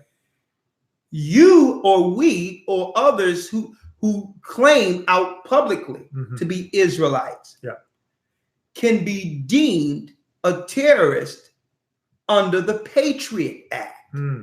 The Patriot Act is a law in itself, which means after September 11th, 9/11, America has been under what you would call a soft martial law state, and which at any time under the guise of national security, your constitutional rights can be revoked. And now you're being judged under a military law, which is different. That's where we are. Remember when George Bush said, since this happened, America from this day forward, September 11th, will never be the same. You have to realize if now they can call this a hate crime or a terrorist act, now they can treat you like someone that was in Guantanamo Bay and all that, where they can take you and arrest you for 2 years without telling your family anything under the Patriot Act. Or charging you with anything. Yeah. So like we said 5 years ago, with these internment camps they have within the buffer zones outside of Texas, between Texas, Arizona, and Mexico. They have a lot of internment or jails in those areas. Yeah, all outside those borders without inmates. Don't forget they were doing that. What are they for? The internment camps. The FEMA camps, they turned them into internment camps because they were called FEMA camps. But now, now they have holding cells for what you would call domestic terrorists. So you are protected under the constitutional rights. But if you begin to spew rhetoric that they deem anti-American, and then you have to realize the Most High actually, to some degree, put us ahead of the curve, because what we teach is the gospel of Christ. Period. To all people. But you're going to have some people that's going to stand on their rock, regardless of what the government says, and say that we hate these people, we hate those people. Those people cannot come in. And then they'll have you on record saying what you was going to do to those people. At any time, they can take that and say, well, these are the people immediately Yeah. are on the red list, the King Alfred plan, Mhm. and immediately detain the leaders Of those organizations. who they have proof who publicly spewed that rhetoric. Mhm. Mhm. So they don't have constitutional rights. Their rights are under what?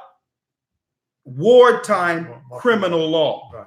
Mhm. Okay, so it depends on what citizen the government deems you at that time. Okay. So the original, what you would call capturing of the people and incarcerating of the people is going to come from the rhetoric they had online. That's why they're saying this guy was a follower of the Israelites. Well, Right. follower where? Instagram, Mm. YouTube. Mhm. So now Yeah. they can look at the group that have spewed hate rhetoric on record and immediately Yeah. begin to arrest them, Mhm. not under a constitutional law. They're not even afforded a lawyer Mhm. during wartime. Yeah. So that's how they're going to do it. Amen. I would go as far as saying that. Yeah. I would go as far as saying that eventually it's going to get to a point where not only Israelites are under that fire, but I would say anyone who upholds the Bible Yeah. as their prominent book. Even Yeah. you have a Sunday morning Christian, they hold to bibiblical principles. Yes. It's going to be far Yeah. reaching to the point where they Yeah. are, feeling the brunt Exactly. of Right. So don't celebrate, you Christians, this. when you see Israelites are now getting persecuted. Yeah. Yeah. For you upholding the Bible, eventually, because they're going to look at you saying, well, the people that we're going against now was once Christians like you, Yeah. and begin to read that Bible and understood better. Exactly. Yeah. So it's going to come a time where even if you're pagan and trying to uphold the Christianity, but still respect and love Christ's walk and believe in him and uphold that Bible. 90 seconds. At that point, like you've just mentioned, you're still a threat to society. Exactly. Mhm. Exactly. Right? So, hey, And we're brother, here. Brother Kwame just texted me. He had to go to work, so Yeah. he excused himself. So Okay. Thank you, brother Shalom. Kwame. Thank you, brother Kwame. For reporting Yeah. that. So let's go down the line. I'm already past 11 o'clock. So we're going to go down the Yeah. line. And Yes, sir. we had 312 area code and 321 area code. Shalom. 60 seconds. You're live. You're live. 312 area code. Okay, maybe next caller. Okay, go to the next one. Yeah, getting all these. See, I wanted to have a well-rounded broadcast on this particular topic. Yeah. And I wanted some level of objectivity too. Yeah. And I'm glad he came in with an eyewitness being from Jersey City, Yeah. what the people are saying in the area. Yeah. And now this thing is being reported all the way up to the White House. So, So hey, who knows? After the show, everything is about to change. Mm. Everything is about to change. Yeah. It's time for us to begin to discuss where 10 seconds. we are in prophecy. And Yeah.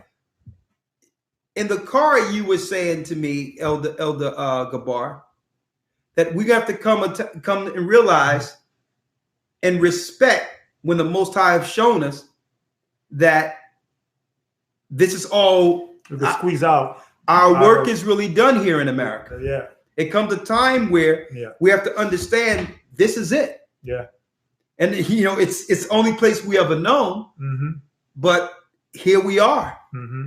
Mm-hmm. Here we are. It's like, I mean, there was people who stayed in Jerusalem Yeah. and didn't take heed to Christ's prophecy. Why? Because they loved Jerusalem and they began to convince themselves it would stand Mm-hmm. forever and that the Lord would never allow the Gentiles to overrun it, Mhm. and stayed. It's profound. Yeah. And these are people who believed in Christ. Yeah. Yeah. Yeah. So we have to come to a conclusion and saying we're teaching this and understanding that we must go and finish the ministry on the outside of here. How long can we stick So around we squeeze out. without, We probably because- baptized. Who's going to be baptized? yeah, That's it. yeah, It's not exactly, the because you have to realize there's other people in other places places. who need the ministry. Yeah. And this Yeah.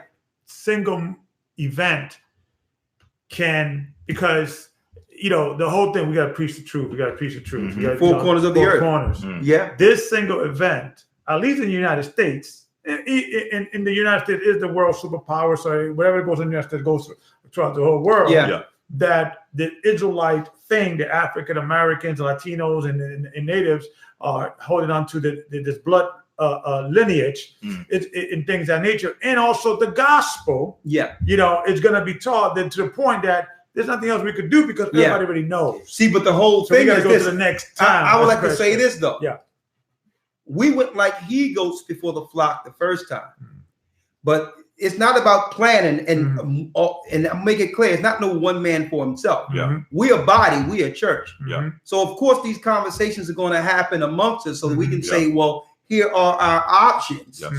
Yeah, because we better prepare now than we ever been as a church. Yeah, we all fellow laborers, brothers and sisters. We've been working on the outside of the country. Here's our options as a body. Right. Yeah. And we're gonna come together. We're gonna discuss it. And guess what? We've seen people try to work over. I don't know what they're talking about, and they trying to make up their own little grubby little mission. Okay. I'm sorry. The quote. I think that was Brother Michael Allah. I think his phone was mute, so he apologized. Maybe we could try again. Where you at? The last phone. The last 312. Yeah. I think he was okay. So we're not just don't you all get alarmed and panic here. Yeah, we're okay. Okay. Okay, so we're not just So you're not to get alarmed and panic here. Hey, brother 312, if I hear anything in the background going to the other phone, it makes for a terrible broadcast. Brother Michael Allah, just mute your phone. 321 area code. Not mute your phone. Excuse me, mute your background. You're live. 321 area code. How are you? How are you, Elder? I'm blessed by the best, and his name is Ahia. How are you? Oh. Okay, I'm from the body of South Florida. I just moved to Georgia right now, so I just want to know that any congregation close by so we can join after I watching you. I need a body real quick. Okay, Elder Lawyer can put down your number and reach you by tomorrow to gather with the body in your respective area. Let me have your name. Okay, my name is Lena, but I want to give you my husband's name. His name is Daniel Barrett. Okay. And his phone number is no, don't give out your number online. You have thousands of people looking right now. We have your number. The number you just called from. Can you be reached on that? In which area? Georgia? Yes, Elder, yes. Okay, so we have your number. We'll call your number tomorrow. And you would like to connect with the body in Georgia, correct? Yes, Elder. And I have another thing that my husband, he come out an album. He a rapper, but he connected with an African singer, and he can sing real good. And we have the album coming out, and he featured some song. But you say you're coming to Atlanta after Passover, so he want to know how that he can send the album to you, so you can determine if he can be helped at the music for the ministry. Okay. Well, of course, but we can all discuss that tomorrow, right? Yes, Elder, yes. Okay. All right. Well, thank you, sister. We'll reach out to you tomorrow, and I'll discuss it with your husband and hear what he has, okay? Thank you, Elder. You're Thank welcome. you so much. Bless you. 832 area code. After that, 862 area code. Yeah, Elder requires y'all to gather in Christ Church. Talk to me. Take that real quick. Yes, sir. Shalom, you with us? You're live. Let me make sure it's on. If you don't say anything, go to the next person. All right. Let's see here. We got the 862 area code. You're live with us on Blog Talk. Shalom, elders. Shalom. Blessings. This is Sister Nabaya. Shalom, I'm Kwam's wife. How we doing? Shalom. Shalom. Shalom, Mother Gabar. How we Bless. I'm just not going to take too long. As you guys have previously heard when my husband was on the phone, I just wanted to make a quick point. When when everything happened and the helicopters were flying around and I was wondering, what was going on, I later discovered, that the schools were on lockdown. And I started to call the schools. It was extremely hard to get in touch with anyone on the line. Finally, I got through and they told me that the children would not be released, and they stressed not to come up to the school. And I felt really helpless, and I felt vulnerable, and it really showed me how vulnerable we are. We're like, pretty much if there's any crisis, the institutions have the right to hold our children. And I was getting really frustrated, worrying about the children, worrying, if they're hungry, if they're scared. And I said to myself, well, if they don't release the children by a certain time, I'm going to go up there. I don't understand why they're keeping them that long. And it just had me really thinking more about homeschool, because it just showed me that if there's any crisis, that these institutions have the right to hold your children, and that you don't have access to your children. And tomorrow they're going to vote in New Jersey on vaccines. And I was wondering to myself, well, everything's in the hands of the Most High. What if they do pass the no exemptions for vaccines and we're forced to homeschool our children? If that happens, then, that'll be the will of the Most High, because maybe it would have to force us to all have our children in our homes, because, if there's any crisis or any situation, they literally could tell you, no, we're not releasing your children to you. And it felt just really, it just shows us the time that we're in, and that we really have to prepare spiritually, mentally, and physically. And I pray that the Most High, open the doorways for the elders to go abroad and start, setting up those churches, because we really need to consider, first of all, preparing ourselves spiritually. Nothing comes before that. But really start thinking, like, we are seeing all the red flags. We really need to be proactive in getting ourselves prepared, because when I went to get my oldest daughter, all the streets were blocked off. Sister, one more point. People trying to we got to go to the next couldn't- call. We got to go to the next call, but make one more point. Just wrap it up. Oh yeah, well that's pretty much it. When I heard the story, I said to myself, this is exactly what Elder Raquel was talking about, the demonizing of our people before engagement. So that's all I wanted to say. Just a note for the parents and the mothers out there that, we have to consider these things. But thank you so much for taking my call. This is Quam's Blessings, wife. Elder. That's Quam's wife. That's Quam's wife. Most High continue to bless you. Bless you, sister. And that's Quam's wife. And I wanted to say something about that. And I'm glad she brought that point out, because all of these shootings and all these things are connected when it comes to active shootings. I've been following this ever since the path to the mark in 2008, 2009, to understand that when news is reported, that there's an underlying legislative, political agenda behind it. So the whole deal is eventually they would begin to turn all these stories against the slave class, the class that they knew would one day begin to awaken out of sleep, the children of Israel. And let me tell you, folks, when I looked at the Sandy Hook thing, that's why they have scrubbed the whole online thing when it comes to Sandy Hook, because Sandy Hook, that event allows schools, along with the what you would call the military authority, along with the police authority, to now have full authority, almost like a lockdown martial law over schools when it comes to some type of threat. Metal detectors. Yeah. So now they have it where they can hold your children until further notice. And also, now, what better way to get you in a scenario than to hold your children? Who's not going to come for their children? Right. So I'm going to say this. All of these events are connected because these schools will also be used. I mentioned this years ago. They will be used in times of war for processing centers. Yeah.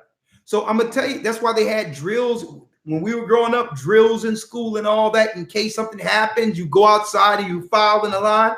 They've been preparing us for this for a long, long time. Yeah. And I'm going to tell you, and if anyone really want to know what happened with that Sandy Hook thing, there's this I mean, there's this serious video out there that YouTube won't allow you to see it. You can probably see it on Vimeo. And it's called, "We Need to Talk About Sandy Hook." It's titled, it's been totally scrubbed offline. The only thing you'll find on YouTube and online now when you Google Sandy Hook is the media stories of Sandy Hook. But there's a video from Vimeo on Vimeo and these other video platforms that's titled, "We Need to Talk About Sandy Hook." And you're going to find out what really happened there and realize these laws that are being passed are all connected, including taking your children, not allowing you to see your children during these times. They were putting the laws in place for what that sister experienced yesterday. Hit that deep. Let me go down the line. You have something to say on that? No. All right. Let's go down the line real quick. 340 area code. Shalom, you're live. Hello? Shalom. Hello? Hi, you're live. Hi, Elders. Hi. Shalom. Shalom. Hi. Shalom. I just wanted to say that this, the Patriot Act, really up under our noses kind of took the Constitution clean away from us like years ago, right up under our noses, and it's incremental. This pressure on Israel, it's just reminiscent of 70 AD and the patience that was taken for us to go through what we went through before they took over, and also I'm seeing layers and layers of the deception, and for instance, in like my kid's school, the music teacher, he wants to prepare the kids for Christmas programs and stuff. And we said over and over, it's pagan. We don't celebrate that. He said, "Oh, are you Seventh Day?" And then my husband said, "No, we operate with the Bible as it is written. That's what we do." And he's like, "Oh, that's interesting. Well, it's Christmas." And we're looking at things like, "What? Are you not hearing?" And then my husband brought up Saturn and Satan worship and the sun god and all of this. And he was like, "Oh, really?" He's like, "Yeah, look it up." And he's like, "Yeah, but it's Christmas, it's for the kids." It's like he couldn't get through.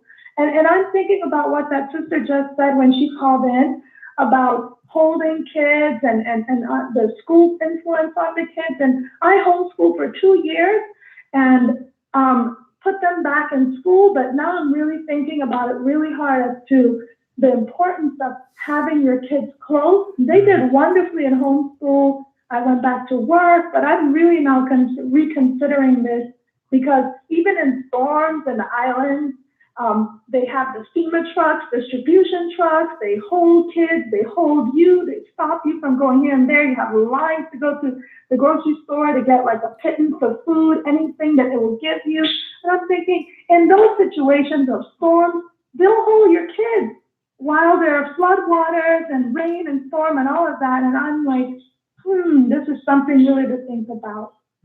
Just a great point. Great point. And that's all. This is a great discussion. Yeah, all praises be to the Most High. I'm going to put you on hold. Thank you, Sister. Israelites in the news. What will they do next? It's fun what Sister said, is that when the teacher was asking her, I guess they were going down the line, all the religious beliefs. Oh, seven Advents. And it's like, if she would say seven Advents, like, okay. Fine. Yeah. But because you're thinking outside. Yeah, but she says literally, I follow the Bible. That's interesting. Spin. Because they can't figure that out. Why would you do that? So it would have been a big thing. She would say, "I'm Muslim, I'm Seventh-day Adventist." All these one of those controlled religions. Right. And that's deep because Elder Gaja brought out in a Did You Know the other day how the original church that was against the Roman Catholic Church, Prince Charles and our people that was over in Europe, originally made sure that there was no celebration of Christmas amongst the original Christians, the Protestants. That it wasn't until America began to get founded that they began to celebrate it and then aim it towards the children by adding gifts and candy and all those things to make it an American tradition, that it really began to catch wind in our time. In England, it was like a Bacchus. It was like it was like Bacchus and paganism in England. But the Christians under Prince Charles, King James, our people who was against the Roman Catholic Church, Christmas was banned. It was illegal to do Christmas because everyone knew back then it was pagan, right? Check this out. Later on, the pagans, the Wiccans who celebrate Halloween, seeing how the American pagans were able to get everyone to celebrate the pagan Christmas, and they added the candy and the celebration of candy pandering towards children, patterning themselves on how they were able to make Christmas a mainstay in a tradition in America. So they added the candy and all that, mimicking Christmas, so that now Wiccans and sorcerers can get everyone to celebrate it as a holiday, like the propagandized machine did to make Christmas a tradition. But the original Christians understood not to celebrate Christmas. That's deep in itself. I didn't look at that. Did you know? But go ahead. I do also want to add, just as a side note, dealing with the seven-day Advents. Yeah. And all these other churches that started around that 1800s, the Mormons and things of that nature. Yeah. We're going to do a lesson on that too, because there's been some brothers and sisters in the church that have been caught up with this Mormon book. And saying that you got to look at it as part of the scriptures and things of that nature. There's some even say to me, they have said that this is the second stick of the stick of Joseph. But that's what the pagans. That's what the Joseph Smith and the racists claiming it's a second stick. But the whole thing is what we're about to bring out on that Book of Mormons.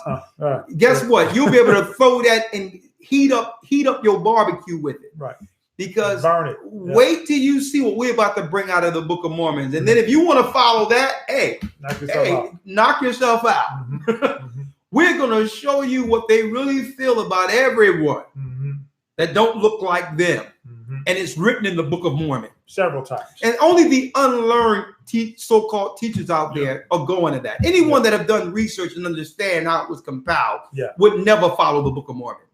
But anyway. That's a side note. 219 area code. Israelites in the news. Prophecy unfolding. What is next?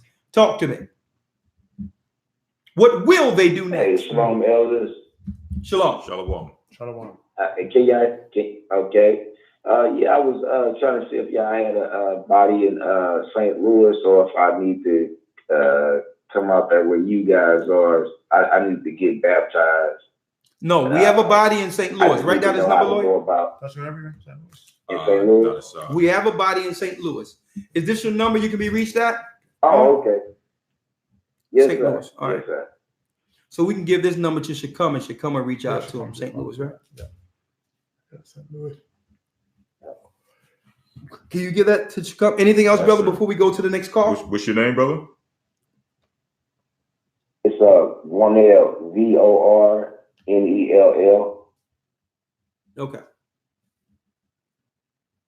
Yep. I just had a question. Like, I know you guys been in the truth since what was it, like the early 20s or something?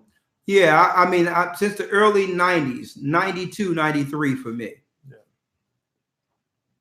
Okay. I just had a question. Like, what if a brother hasn't, and been in the truth, like around you guys' age, well, in your early 20s, like, is it possible to try to make up time and put work in for the Most High to, get greater treasures in heaven? Hey, brother, the lawyer wasn't around as long as me and Gabar was.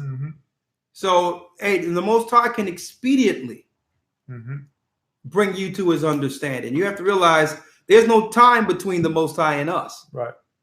And what he instilled in us, I'm looking at a bunch of books right here. You don't have to deal with the research we had to go through and had to lose our eyes reading. We're just going to readily give it to you. You're going to be ready made in no time if you're willing to apply yourself. Just learn. And let me tell you, the greatest part of learning is the art and discipline of listening. Usually what stunts anyone growth is when they get to a degree in which they feel no one can tell them anything. So if you're willing to be a student and be obedient and be able to learn under some level of discipline. The sky's the limit, brother. All right. Okay. I'll take that. And brother, brother, I'll be more than happy to help you in your walk, brother. I'm a servant. Okay. All right, praise God, man. Thank y'all, man. Bless you. David. All right, no problem. All right, Shalom. Shalom. Good brother. All right, we're gonna try 312 one more time. Okay, yep, 312 one more time. One more again for you. Before Brother Maka'ala? Shalom. Can you hear me? Okay, one more again, but you all right, young man? Yeah. How we doing, Captain? I'm good. Shalom, Elder. Shalom. I just want to just say a couple things real quick. One thing is, y'all need to get the Elder CD. It's off the chain. I'm just saying. Oh, thank the Most High. Praise the Most High. And another thing, Elder, I don't know, we obviously probably have, but have you heard of the Black conservative movement that's kind of like getting like a rise? I heard of it. Yeah, it's something different. I heard about it. But I mean, Babylon is falling. Yeah. I mean, black people should have been jumped off the liberal train. Yeah. Right. But I mean, it's like this is their last ditch Yeah. to hold on to Babylon. Hey, remember when who was that? I think it was Lyndon B. Johnson said that I'm going to have these black N-words voting Democrat for the next 200 years. Not realizing it was the Democrats that was hanging us. Yeah. They was really behind destroying us, and they wanted to get in by throwing a few nickels at our people so that we can kill our own children. Yeah. So our people are waking up that Democrats have always been the enemies of our people. Yeah. But also the Republicans. But what I'm saying is, if you want to look at historically, yeah, you're right. Ideology, the idealistic part of it, right? Our people was actually supported and did better when we thought more so from a Republican mindset, because the Republican mindset is embedded within the laws and commandments, not to kill your own children. Right. It was a Republican Party that was against slavery. Exactly. It was a Republican Party against slavery. It was the Republicans that was free enslaved. Yeah. And they was thinking, Republicans always thought initially, small government. Yeah. Allow me to operate without you becoming big brother or leading me. Yeah, leave me alone. Exactly. Low taxes.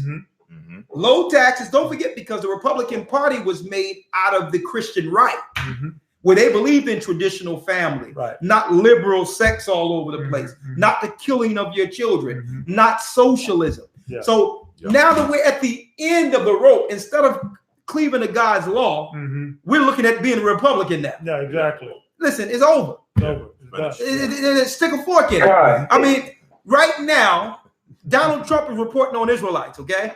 It's over. It's finished. But go on. Well, hey, Elder, the reason why I'm bringing that up is because, like, I don't like watching, like, mainstream news, so I watch, like, these little kind of, like, fringe, offshoot independent media sources. And when I was watching it today, this young brother, his name is John Miller, I sent the link to Elder Gabar. Yep. And what they're doing is they're sending these black conservatives out here to combat the actual Israelite movement, kind of how they send out the apologetics at the same time with the Israelites. Now is that the apologetics aren't working, so they're sending out the black conservative people.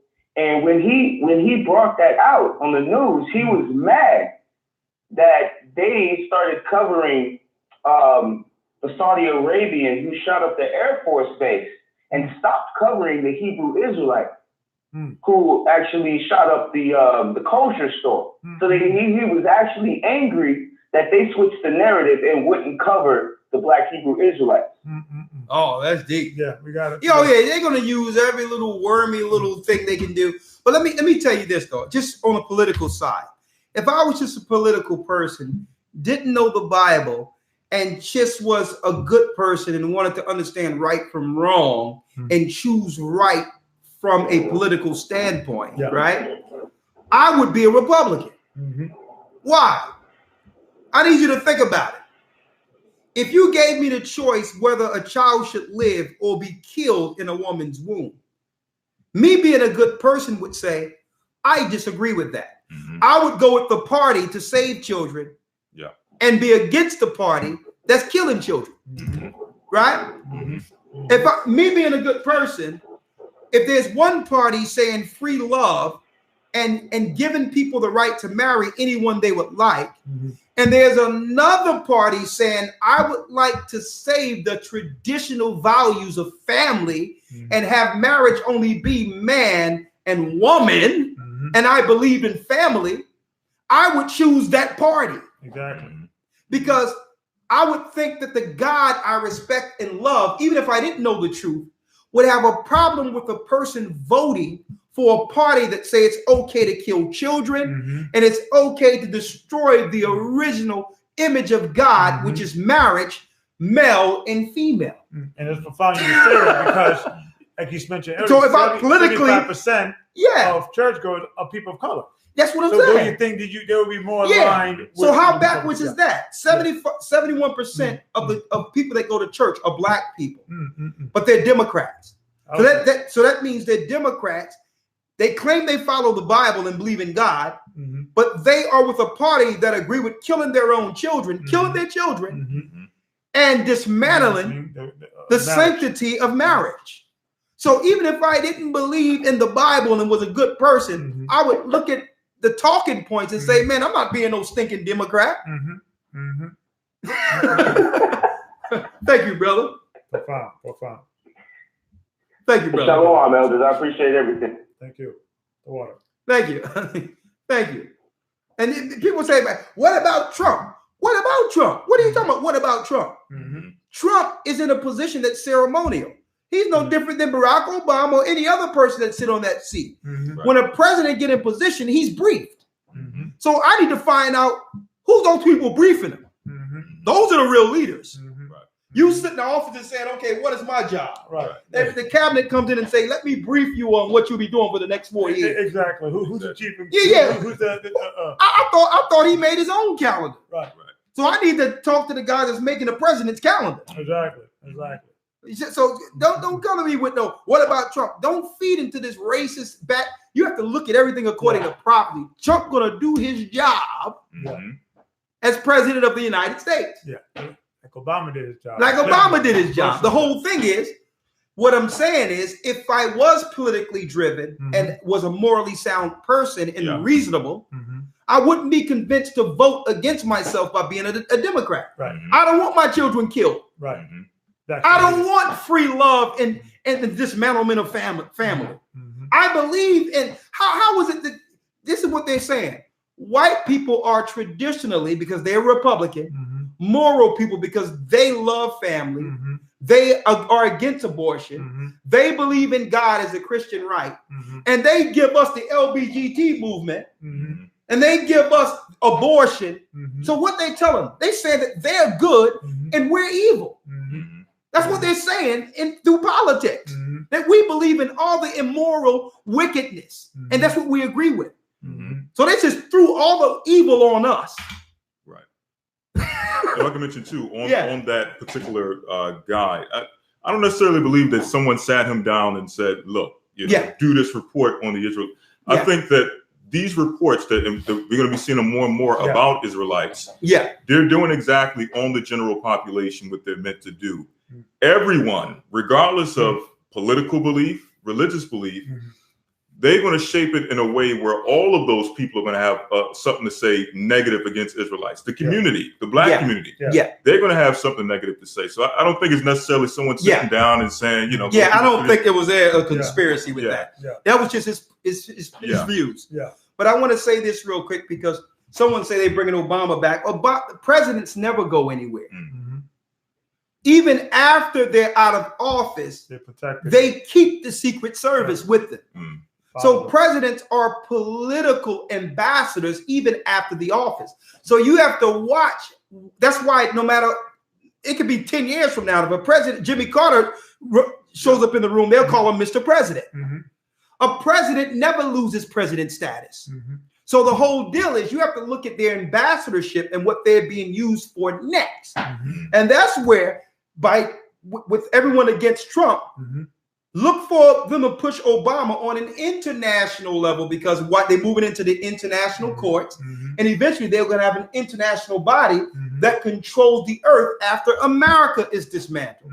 So Obama ain't finished. He was the first president. He's the first president said as a sitting president, and also said in the world, like some world court system. Someone says Obama is ham. Prove that. These are people just talk out of different parts of their orifices because they heard something of someone. Prove that. That's like the Christian right telling me that I'm from the seed of Ham.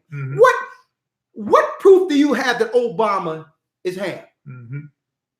See, this is the ignorance that happens with our people.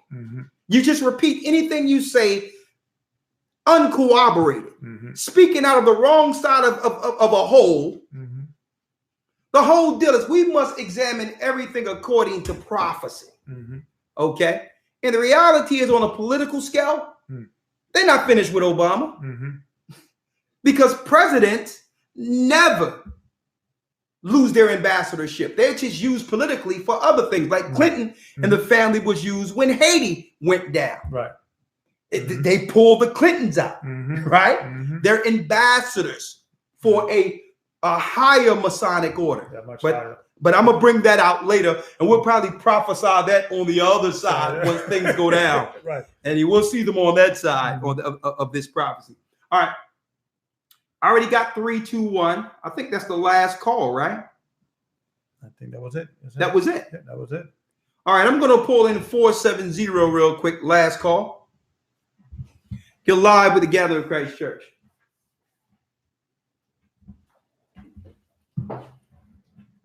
You're live.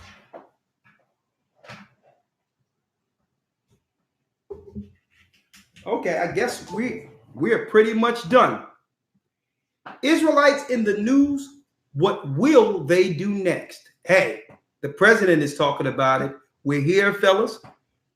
And what we're going to do as elders is continue to do what we've been doing. Let's keep doing the work. We're going to preach the gospel. We're going to put on all that white, and we're going to shine a light to the Jews first and also the Gentiles. Okay? And we're going to embrace all those who embrace God's word and who embrace his son, Christ. Okay? And we wish goodwill to all mankind, be it black, white, Chinese. I don't care what your race is. If you're willing to serve the living God, the God of Israel, because why? Ham, Shem, and Japheth was on the ark. Christ, the Most High didn't only save through Noah, Shem. So it's time to step up.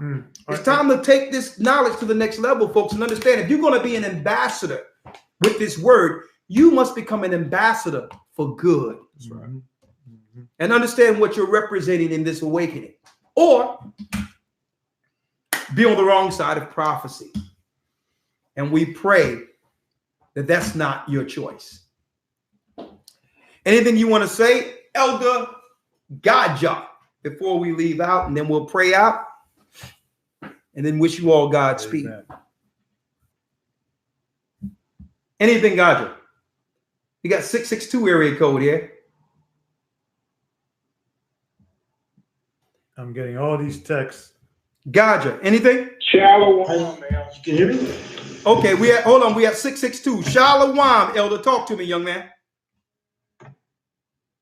Man, I thought I was going to be missed tonight, but I just want to say we thank you so very much for that autograph CD. We got it today.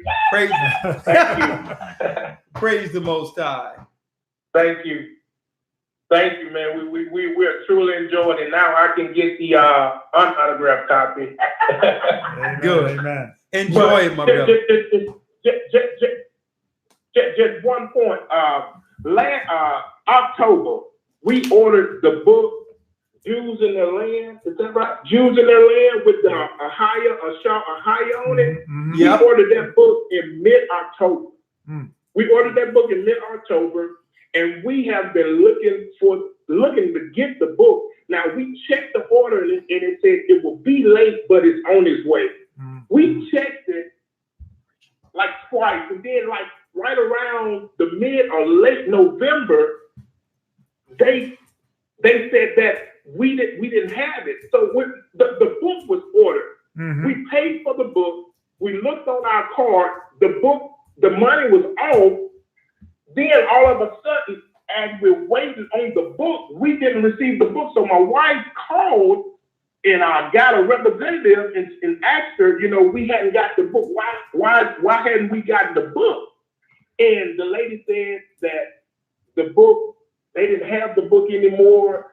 They had put our money back on the card, and we didn't have the book. And I'm saying to my wife, I'm like, how is it that we have paid for the book?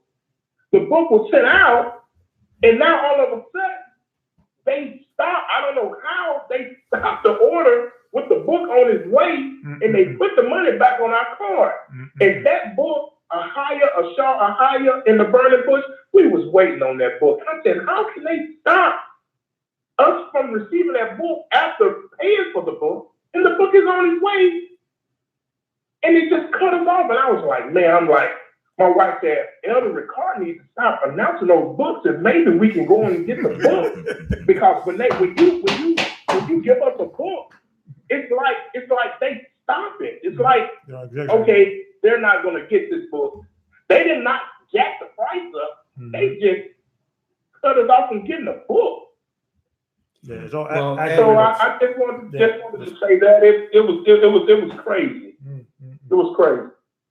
Hey man, I'm looking at, man, we got bless you, and enjoy the music, family. Enjoy the music. Yes, sir. Move that stand out of the way real quick. Bless you. Just move that. No, that stand. No, that stand right there with the this right here? Yeah, just move it over here. Okay. Just move it over here. Yeah. Okay. I want to show the brothers and sisters. This is just one library. Yeah. We got our own personal. We have our own personal library. Own libraries. That's just one library. That's just one. And that ain't counting the books that are upstairs in the attic of the church. That's just one library. And then Lawyer has his own library. And Lawyer, remember we left out the last time, 2009? When we left out, the TSA and all that was like, yo, your luggage is too heavy. Guess what I did? Throw away your clothes. I threw out all my clothes and kept my books. The only clothes I had when I left was the clothes I had on in the plane. I was like, I can buy some clothes. They're not taking my books. And now all the deep books out there that we need, they say, well, you can get this on Kindle. Yeah. I'm like, so what happens when all the computers goes out and the phones go out? I'm like, listen, I don't care about no clothes or nothing. I'm bringing my books with me. And as you can see, man, you got these books are so old that the labels are falling off of them. I'm getting the original of everything, folks. Get those books. Get those books. 501 area code. Digressing. Israelites in the news, what will they do next? You're live. 510, you're live. 510. Okay. Elder Gaja, you have the floor. You have the last word. Talk to us. Israel, blessings. Man, just, be careful out there. Stay prayed up. As the Messiah said, wise as serpents, harmless as doves. You with me? And just keep bringing it, man. Like, listen. Like we said earlier today, we're not gonna stop bringing the word. You with me? They can false flag, they can demonize, they can do what they want to do. You with me? We can keep bringing it, and we can keep doing this truth till we can't. You with me? So all praise to the Most High, the Holy One of Israel, man. Blessings, great broadcast. Elders, will speak to you soon. Thank you, brother. We love you, man. You keep holding it down. Keep holding it down, and I'll be over there with you all soon. And Gabar and I was talking in the car. We may have to take a trip over to Jamaica and get some sun soon. So we gotta. I'll be talking to you. We'll be talking to you soon because this weather is hell. Hey, tell me about it, man. Tell me about it. All right. So after we get finished with this trip, I'll be giving you a call, but I'm not going to be up in no bushes in the Jamaica, man. I'm not dealing with those bushes you be dealing with. But we going to Jamaica soon. With that, I'm going to say shalom. Shalom. Shalom, my brother. Love you, man. All right. And let me end it with, let's see, I had 5. Last call, 574. You're live with the GOCC, Gathering of Christ Church. 574, you're live. Okay. Talk to me now. Talk to me. I'm digressing. 929. If y'all don't hit 1, then eventually I'm not going to know that you would like to say anything. 929, talk to me. Go on, Trump. Guess not. All right. Hello? No. You're live. Shalom, you're live. I guess they haven't pressed 1. Okay, it's all good. But that, elders, I'm glad we just got to make sure we brief the brothers and sisters who are under the church and understand what time we're in. And hey, if we were walking circumspect up to this point, I mean, brothers and sisters really have to button it up. Yeah. And let me tell you, be careful who you talk to out there too. Sometimes you got to keep things under wrap and wait for the proper opportunity. Soon, saying you a Jew or saying you an Israelite is going to mean almost treason. The way they're demonizing people. Just, I always say I'm a Christian. Yeah. Exactly. Hey, I always start with that. What do you believe in? I believe in Christ. I'm a Christian because we were the original Christians. Yeah. Right. Boom. You got to own that name. There it is. Like Bishop Mob is taking. He has a show. We're getting the rainbow back. We got to get the name Christian back. Yeah. That's our name. That's what we were called first original before Constantine. All these guys hijacked. Right. Yeah. So we are the pre-Constantine Christians. Amen. And guess what? We're back. We're back. Right. With that, I'm going to say Shalom, stays played up, sin not, brothers and sisters. And you know what? We together eventually will see Zion. Never give up the fight. Shalom. Shalom. Shalom. All right. Good show. I was lost, but now I'm found. Good show. I'm a child of Israel. I heard the sound.